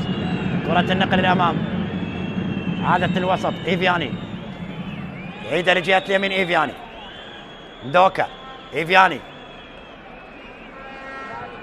جهة اليمين، عملية تمرير للأمام، البحث عن رضا فاضل لكن بعيدة عن رضا، عملية الإبعاد من دفاعات نوروز إلى خارج أرضية الملعب. هذا علي صالح من أمام أيمن لؤي. علي صالح وعملية الإبعاد إلى خارج أرضية الملعب لرمية جانبية. أمير إسماعيل على التنفيذ للرمية الجانبية. أمير إسماعيل على تنفيذ الرمية الجانبية لصالح نادي النجف لغزلان البادية داخل منطقة الجزاء والرأسية، لكن سهلة لشومان أحمد حارس المرمى لفريق نوروز. شومان أحمد، هذا أيمن لؤي باليد من شومان، خاطئة من دفاعات نوروز. ممكن علي رحيم يحاول التسديد على المرمى، صدت بيبي أحمد إيسيا، وهنا حكم المباراة يشير بالاستمرار لا وجود لخطأ مع وجود رمية جانبية لصالح نادي النجف. لصالح نادي النجف، شاهد قرار حكم المباراة أشار الاستمرار. عادة الوسط للنجف، مرتدة الآن، ممكن نوروز. إبراهيم محمد عيدة إلى جهة يسار إبراهيم. جوس حاول ينقل الكرة، لاحظ الإعادة دون ارتكاب الخطأ، وحكم المباراة قرار سليم مع استمرارية اللعب داخل منطقة الجزاء. خطيرة على مرمى النجف، لكن تبعد إلى ركلة ركنية. تفاعل جماهير نوروز في هذه اللحظات، تطالب لاعبيها بالانتصار، تطالب لاعبيها بالتقدم للأمام، تطالب لاعبيها بأداء أفضل من الأداء اللي شاهدناه من خلال الشوط الأول ومن خلال 18 دقيقة مرت بالشوط الثاني. لاحظ هنا الإعادة وحسين عباس في اللحظة الأخيرة الإبعاد من أمام كلاوديو أوليفيرا لركلة ركنية لصالح نوروز. ركنية لنوروز، بالسلامة إن شاء الله، بالسلامة لحسين عباس لاعب ومدافع النجف. ركلة ركنية، مروان حسين مهاجم نوروز داخل منطقة الجزاء، والإبعاد إلى خارج الملعب إلى ركلة مرمى. جوس فينتو يطالب حكم المباراة بوجود ركلة ركنية أخرى، لكن الحكم كان قريب، أشار إلى ركلة مرمى. لاحظ هنا الإعادة، هنا الرأسية، وكان اشتراك ما بين جوس فينتو وعلي فاز، لذلك القرار يأتي من قبل حكم اللقاء اياد زاحم. وجود ركلة مرمى لمصلحة فريق النجف. ولي كريم درب الفريقين، ولي الموسم الماضي درب النجف، وهذا الموسم يدرب نوروز، وقحطان كثير نفس الحال، الموسم الماضي درب نوروز وهذا الموسم مدرب للنجف. المباراة الأخيرة كما نوهنا في الشوط الأول أن كانت الصورة معكوسة، قحطان كان هو مدرب لنوروز وولي كريم كان مدرب للنجف. المباراة اللي انتهت بهدف لنوروز لمروان حسين، كان هذا آخر لقاء ما بين النجف ونوروز. محمد دلاور داخل منطقة الجزاء، خطيرة لنوروز، لكن مرت إلى الخارج من أمام جوس فينتو يبحث عن هدف الخامس مع نوروز. جوس فينتو، لاحظ الإعادة، البرازيلي مرت على البرازيلي إلى خارج الملعب لركلة مرمى. مرت على البرازيلي إلى خارج أرضية الملعب لركلة مرمى.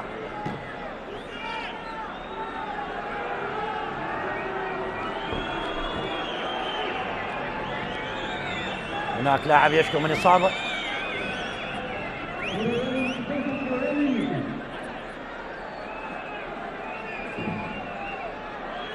من مباريات هذه الجولة، بعد هذه المباراة طبعا راح تكون مباراة القمة ما بين الطلبة والقوة الجوية، وبعد ذلك يوم غد السبت طبعا الموصل يواجه الميناء، القاسم يواجه أربيل، الشرطة يواجه ديالة، والكرخ بمواجهة الزوراء والقرمة يضيف فريق نفط ميسان. تختتم هذه الجولة يوم الأحد طبعا بلقاء زاخو مع النفط، وأيضا لقاء الكهرباء وأمانة بغداد اللي راح يكون آخر لقاءات هذه الجولة، الجولة 19، وهي الجولة الأخيرة من المرحلة الأولى لدوري نجوم العراق.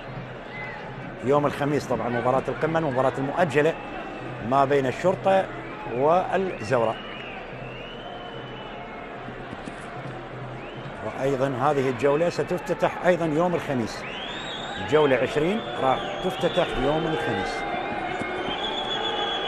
بلقاء زاخو والغراف.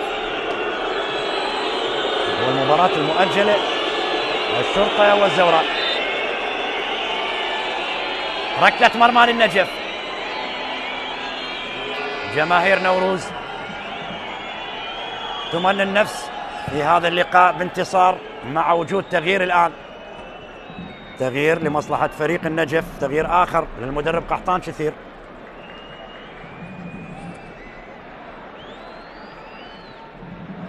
تغيير آخر لقحطان شثير. من هو القادم مع فريق النجف من خلال التغييرات؟ لقحطان هذا روى يوسف، روى يوسف.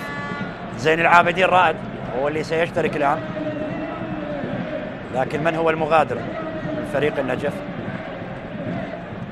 لا زال ينتظر التغيير زين العابدين. علي صالح نوروز، تمرير لمارسك، حاول الصربي يعيدها إلى علي صالح. كرة لا زالت بحوزة لاعبي فريق نوروز، عائدة لعلي صالح من جديد. محمد الحايك مدافع اليسار لفريق نوروز، محمد الحايك عادت إلى مارسك. يجد صعوبة لاعبي فريق نوروز للخروج من مناطق الدفاع لبناء الهجوم المرتد على مرمى فريق النجف. عملية تمرير الآن ممكن محمد دلاوة، خطير الآن نوروز داخل منطقة الجزاء، والحارس العمواسي، الحارس العمواسي بإنقاذ أكثر من رائع لحارس مرمى فريق النجف أمام محمد دلاوة المتقدم مدافع اليمين لفريق نوروز. المحاولة تستمر الآن، نجف تحت الضغط في هذه الدقائق. عملية الهجوم ممكن مرتدة يصنع منها الفارق فريق النجف، يبحث عن الثغرات فريق النجف لكن بعيدة عن إبراهيم هارون. عائدة لحارس المرمى جمان أحمد، يلعبها بشكل خاطئ تمر إلى خارج أرضية الملعب لرمية جانبية لمصلحة فريق النجف من الجهة القريبة. هذا زين العابدين رائد بديلا لحسين عباس. تغيير آخر لقحطان، تغيير آخر لقحطان شثير بعد إشراك هارون بديل لسجاد علاء. لاحظ هنا اللقطة، هنا الإعادة، هنا الفرصة لمحمد دلاور اللي كان ممكن يمرر أفضل من التسديد على المرمى، وحارس المرمى خروجه كان ممتاز. حارس المرمى لفريق النجف العمواسي أغلق المرمى تماما على محمد دلاور. رمية جانبية للنجف، تنفذ الرمية الجانبية داخل منطقة الجزاء. النجف ممكن عادت من جديد عملية الهجوم قريبة لمنطقة الجزاء. خطيرة الآن، خطيرة الآن، خطيرة الآن، وهدف يضيع على النجف، هدف يضيع على رضا، هدف ضاع على رضا فاضل، على رضا فاضل. لاحظ القائم الأيمن يرتد اللون الأبيض لأصحاب القمصان البيضاء فريق نوروز، لأصحاب القمصان. طرد على إبراهيم هارون، طرد على إبراهيم هارون، طرد على النيجر إبراهيم هارون، بطاقة حمراء. اللاعب اللي اشترك في مقطع الشوط الثاني مع فريق النجف يتلقى بطاقة حمراء. هل هناك عودة لتقنية الفيديو الفار؟ هل هناك عودة للفار؟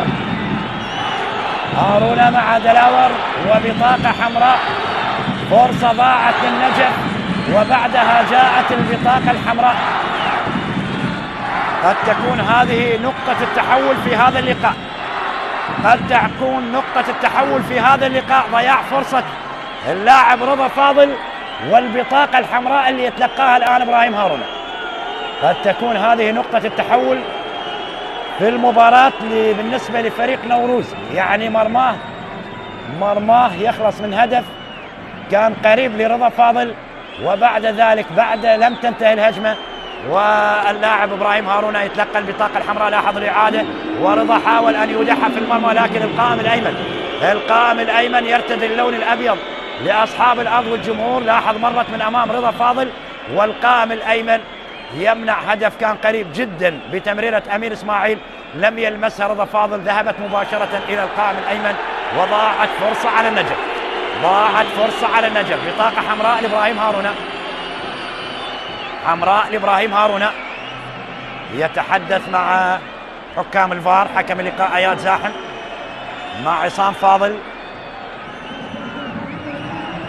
ابراهيم هارون يطالبون حكم المباراة عودة إلى الفار. هل هناك تدخل بتهور من إبراهيم هارون؟ ابراهيم هارون اللاعب النيجري يتلقى بطاقة حمراء في هذا اللقاء.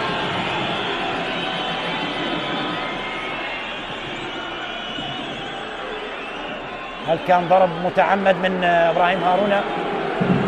نتمنى نشاهد اللقطة بالإعادة، ما شاهدنا اللقطة بالإعادة، ما شاهدنا اللقطة بالإعادة. مرت وهارون خارج الملعب. الآن النجف سيلعب 18 دقيقة والوقت المحتسب بدل ضاع ب10 لاعبين أمام نوروز كامل العدد نوروز في ملعب أمام جماهيره، والنجف يلعب بالنقص العددي. محاولة الآن لنوروز.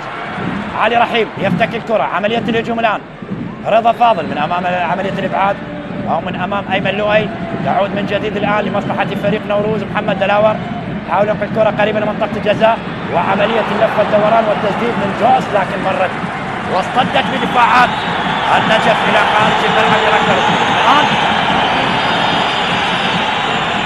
هل تتغير المعطيات في هذا اللقاء؟ للمدرب الواضح أمامنا في الصورة لنوروز لولي كريم الباحث عن الانتصار، الباحث عن ال3 نقاط في ملعبه وأمام جماهيره. نوروز يبحث عن الانتصار والنجف يبحث عن الانتصار، لكن أصبحت صعبة على فريق النجف لأنه يلعب بالنقص العددي. النجف ركلة ركنية لصالح نوروز. هناك اشتباك داخل منطقة الجزاء. فريق النجف حكم المباراة اياد زاحم حاول فك الاشتباك.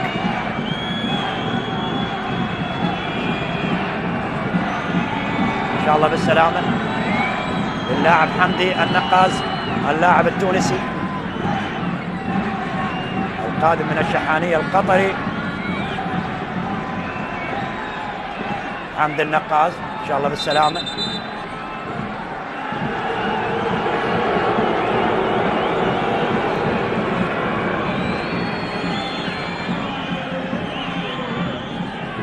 حمدي النقاز. ركلة ركنية لنوروز. هل يتمكن من التسجيل؟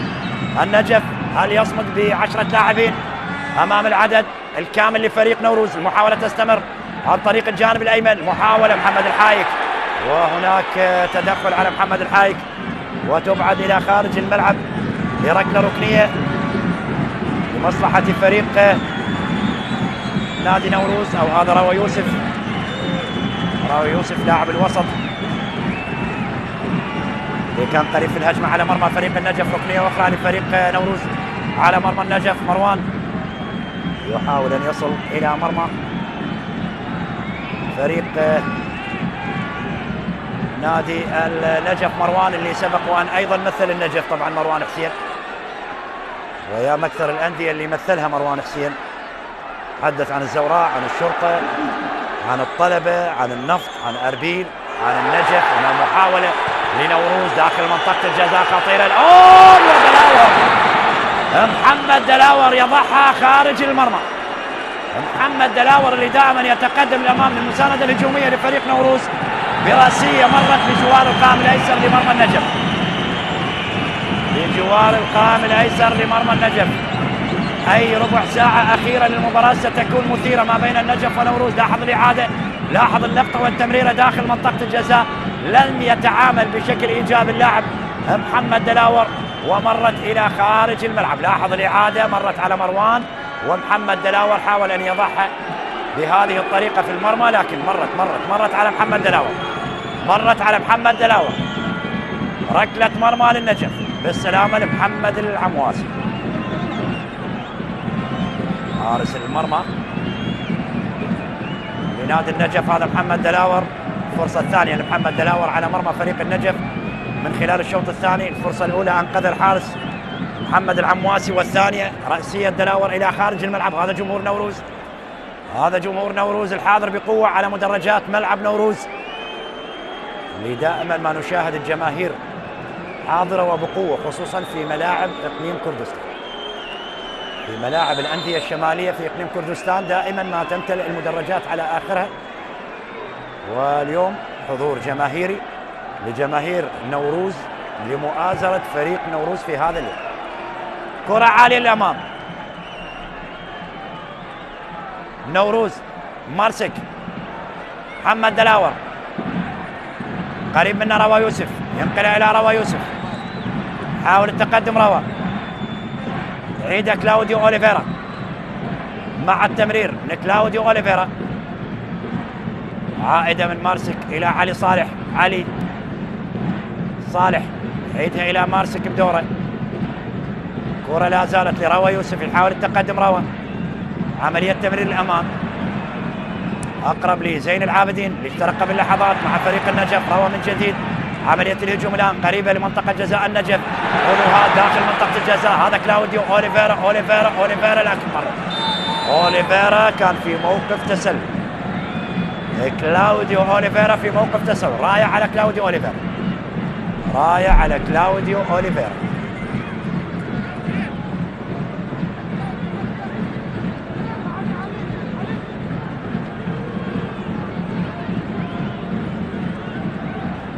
كلاوديو أوليفيرا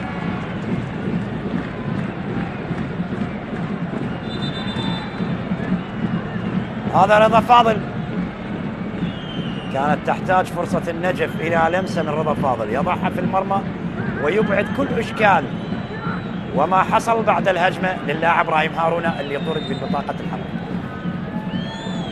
يعني لو سجل رضا فاضل ما كان هناك بطاقة حمراء، لأن خلاص هو سجل الهدف، بعدها ما راح تكون هناك هجمة واعدة لفريق النجف على مرمى فريق نوروز بعد نهاية الهجمة، وبعد مرور الكرة من أمام رضا فاضل ذهب اللاعب ابراهيم هارون وارتكب خطأ على محمد دلاوة، وحكم اللقاء اياد زاحم اشهر البطاقة الحمراء ويطرد اللاعب ابراهيم هارون بالبطاقة الحمراء.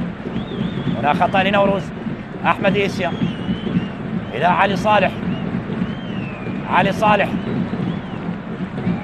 أحمد إيسيا إلى روى، لاعب أربيل السابق للوسط الآن لمصلحة فريق نوروز جوز فينتو البرازيلي، عملية تغيير هناك على الجانب الأيسر للاعبي نوروز على محمد الحايك، عملية تمرير من الحايك لكن أقرب لحارس المرمى العمواسي،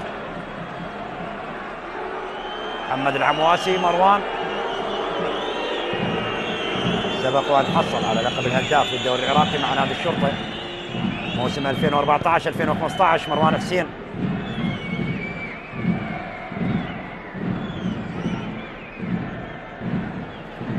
مهاجم نوروز،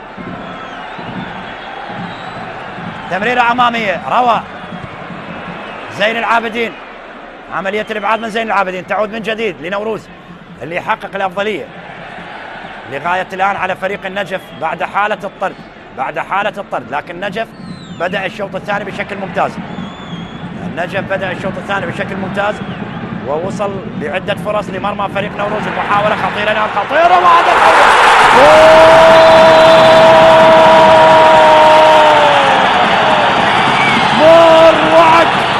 مروعك محمد الحايك يسجل هدف ولا أروع. الله الله الله، رهيب والله رهيب، فيك الجمال العجيب، هدف فريق نوروز، الله على هدف ولا أروع. يا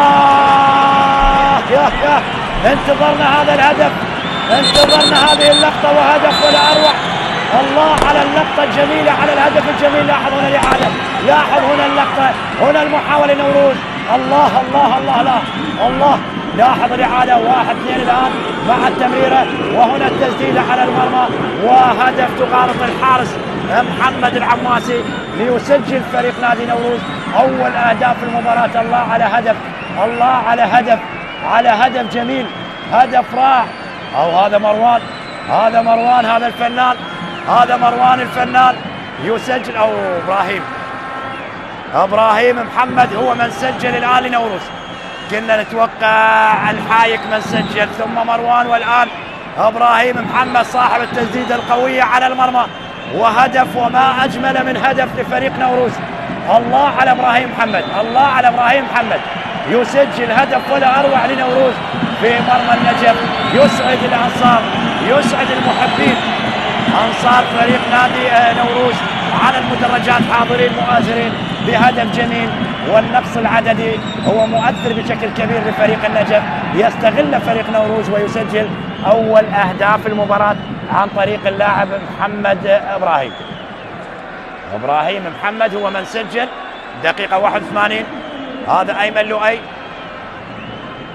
تغيير آخر، تقي فلاح. من هو المغادر؟ تقي فلاح سيشترك الآن، بديل لمحمد الحايك مدافع اليسار. تقي فلاح واحد من الأسماء المميزة مع فريق نوروز، عطاءات كبيرة مع نوروز في موسم الثاني مع نوروز، سبق وأن مثل أيضا زاخو مع الكرخ، حقق لقب بطولة كأس العراق بنسخة 2022 طبعا مع المدرب أحمد عبد الجبار.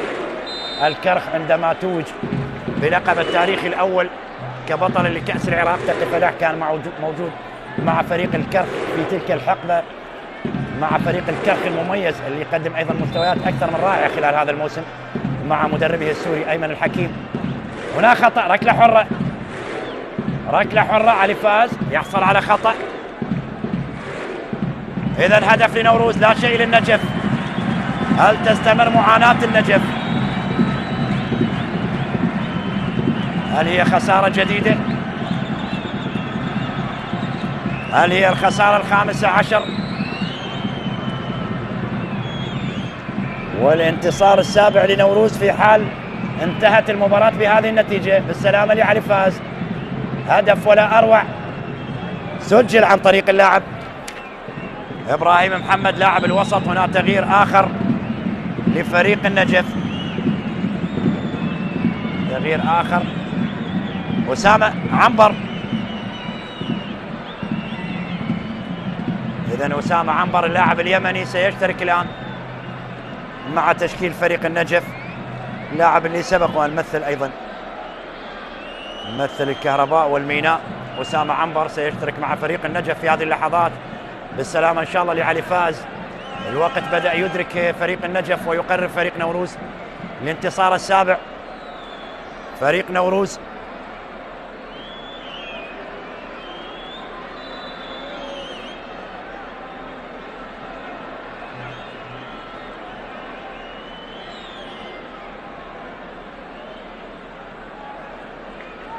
حارس المرمى العمواسي. إذا نوروز بهذا الانتصار يقفز من المركز ال15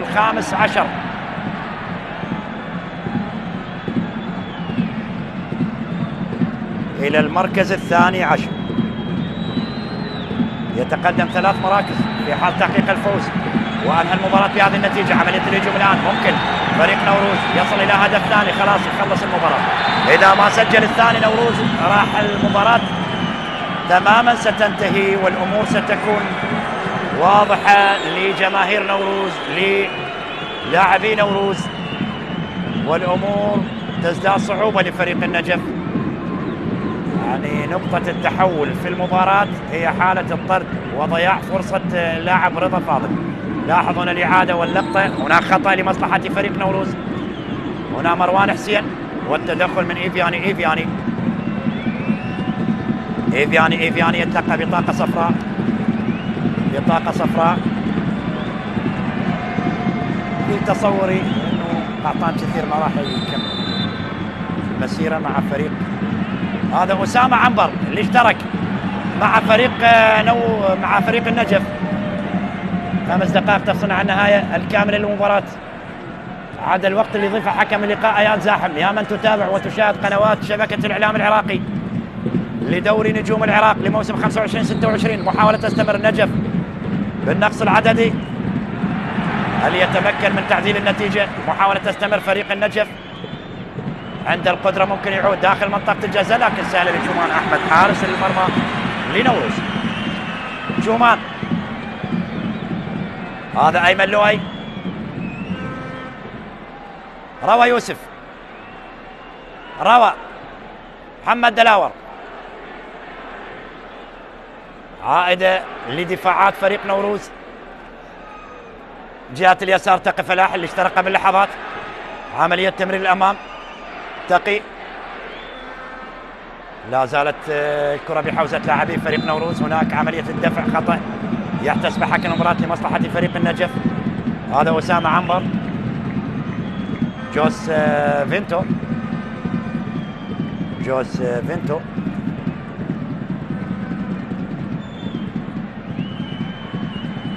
إبراهيم محمد أول أهدافه. هذا تقي، فلاح. هل ستكون الأفراح لجماهير نوروز مع صافرة أياد زاحم لنهاية المباراة، أم سيكون رأي للاعبي النجف لغزلان بادية، الفريق الكبير في دورنا، فريق اللي دائما ما يطمح أن يكون منافس على لقب الدوري العراقي، لكن هذا الموسم موسم صعب جدا على فريق النجف وعلى جماهير النجف وعلى إدارة النجف، يعني موسم صعب جدا. محاولة الهجوم الآن لفريق نوروز، وحتى فريق نوروز يعاني ما بين جولة وجولة. هو الجولة قبل الماضية فاز على الموصل، الجولة الماضية خسر من قوة جوي، هذه الجولة ممكن اللي قبلها كان فاز على ديالى، يعني بين جولة وجولة فريق نادي نوروز يفوز ويخسر. محاولة لكلاوديو أوليفيرا لكن مرت إلى خارج أرضية الملعب لركلة، مرت من كلاوديو أوليفيرا إلى خارج الملعب إلى ركلة مرمى. محمد العمواسي، ندوكا جهة اليمين لمصلحة فريق النجف، كرة عالية، رضا حاول الوصول للكرة العالية، رضا فاضل تعود من جديد عن طريق الوسط، المحاولة تستمر. إيفياني عادت لرضا فاضل، رضا يحاول يمر، رضا ضغط على رضا داخل منطقة الجزاء. عملية الهجوم لمصلحة فريق نادي النجف، المحاولة تستمر، عملية المرتدة الآن، ممكن روى يحاول ينطلق لأمام، روى هي كرة للأمام إلى مروان، لكن مروان طالت على مروان لتعود لدفاعات فريق النجف اللي يحاول أن يسابق الزمن فريق النجف من أجل الوصول إلى مرمى فريق نادي نوروز، على الأقل أن يخرج من المباراة متعادل، أن يخرج من المباراة متعادل فريق نادي النجف.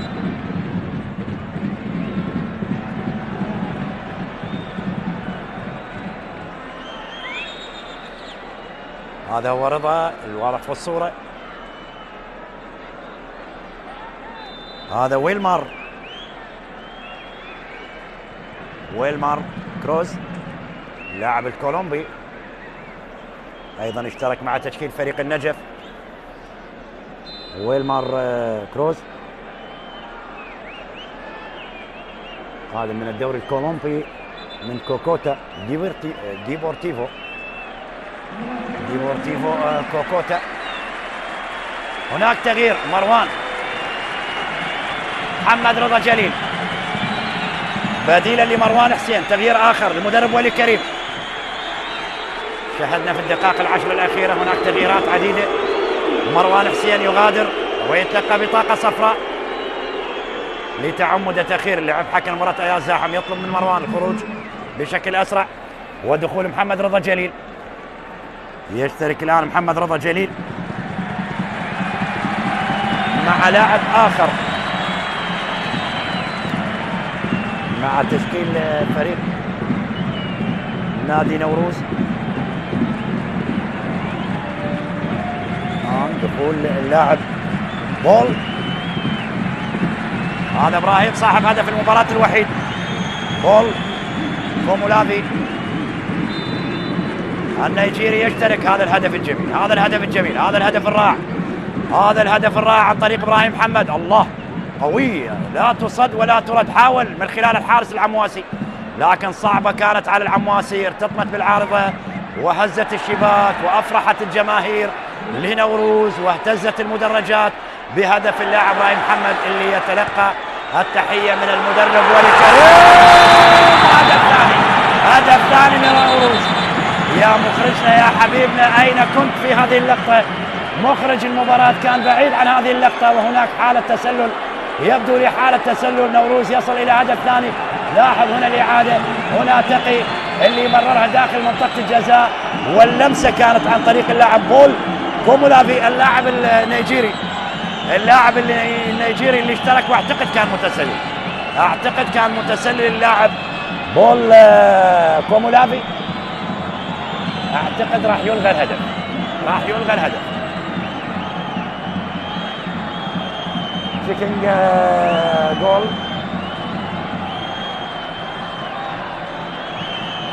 عودة إلى تقنية الفيديو. حالة التسلل هل كانت موجودة؟ هل يحتسب الهدف؟ إذا 6 دقائق وقت محتسب بدل ضاع للمباراة. سنلعب حتى الدقيقة 96 بانتظار القرار يأتي من الفار. هل هناك هدف لنوروز؟ هدف ثاني ينهي المباراة على النجف إذا ما احتسب هذا الهدف بعد تمريرة تقي فلاح داخل منطقة الجزاء يستقبلها كومولافي اللاعب النيجيري يضعها في المرمى.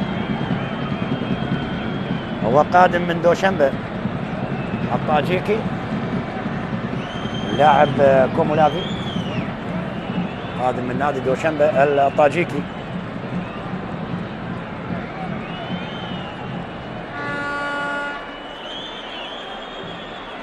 شاهد حكم المباراة بانتظار قرار الفار. لازلنا ننتظر القرار. إذن حالة تسلل بالفعل، التسلل كان واضح.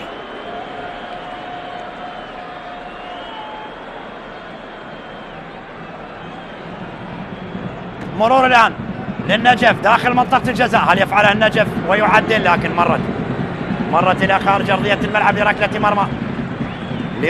مرمى. هنا حارس مرمى فريق نوروز. حارس المرمى لنوروز. لاحظ هنا اللقطة والهدف. حالة التسلل واضحة، يعني الانتظار الطويل من قبل غرفة الفار، من قبل حامد علي حسين هو اللي معني بهذا الأمر، المساعد لحكم الفار عصام فاضل. يعني واضح التسلل واضح، يعني أخذ وقت طويل، يعني أكثر من 3 دقائق. هاي المشكلة اللي نعاني منها. رمية جانبية لمصلحة فريق نوروز من تقي فلاح، كرة عالية الأمام. نوروز على بعد أقل من 3 دقائق لتحقيق انتصار السابع والتقدم إلى مركز جديد. كرة تمر إلى خارج الملعب. محمد دلاور عملية الإبعاد. رمية جانبية لصالح النجف. زين العابدين ممكن يخطف هدف النجف، ممكن سجل هدف والعودة بالتعادل على الأقل من خلال هذا اللقاء.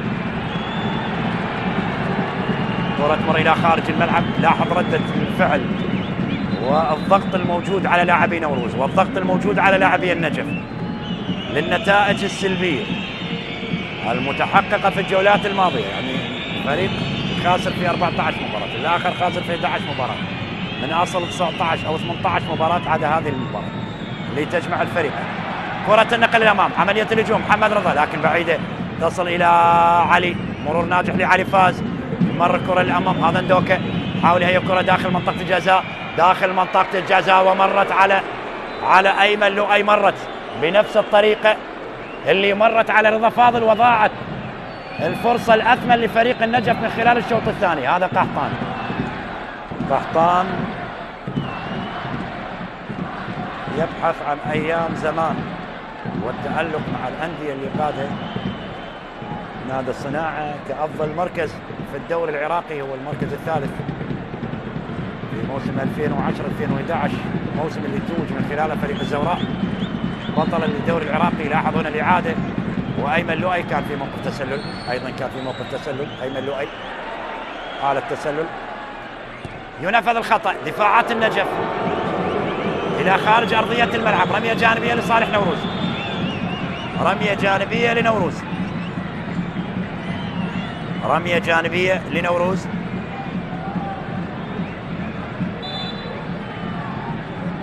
رمية جانبية لنوروز. تنفذ الرمية الجانبية قريبة لدفاعات فريق النجف. محاولة تستمر. حكم نظرة تشير الاستمرار خطيرة. محمد رضا ممكن الآن ثاني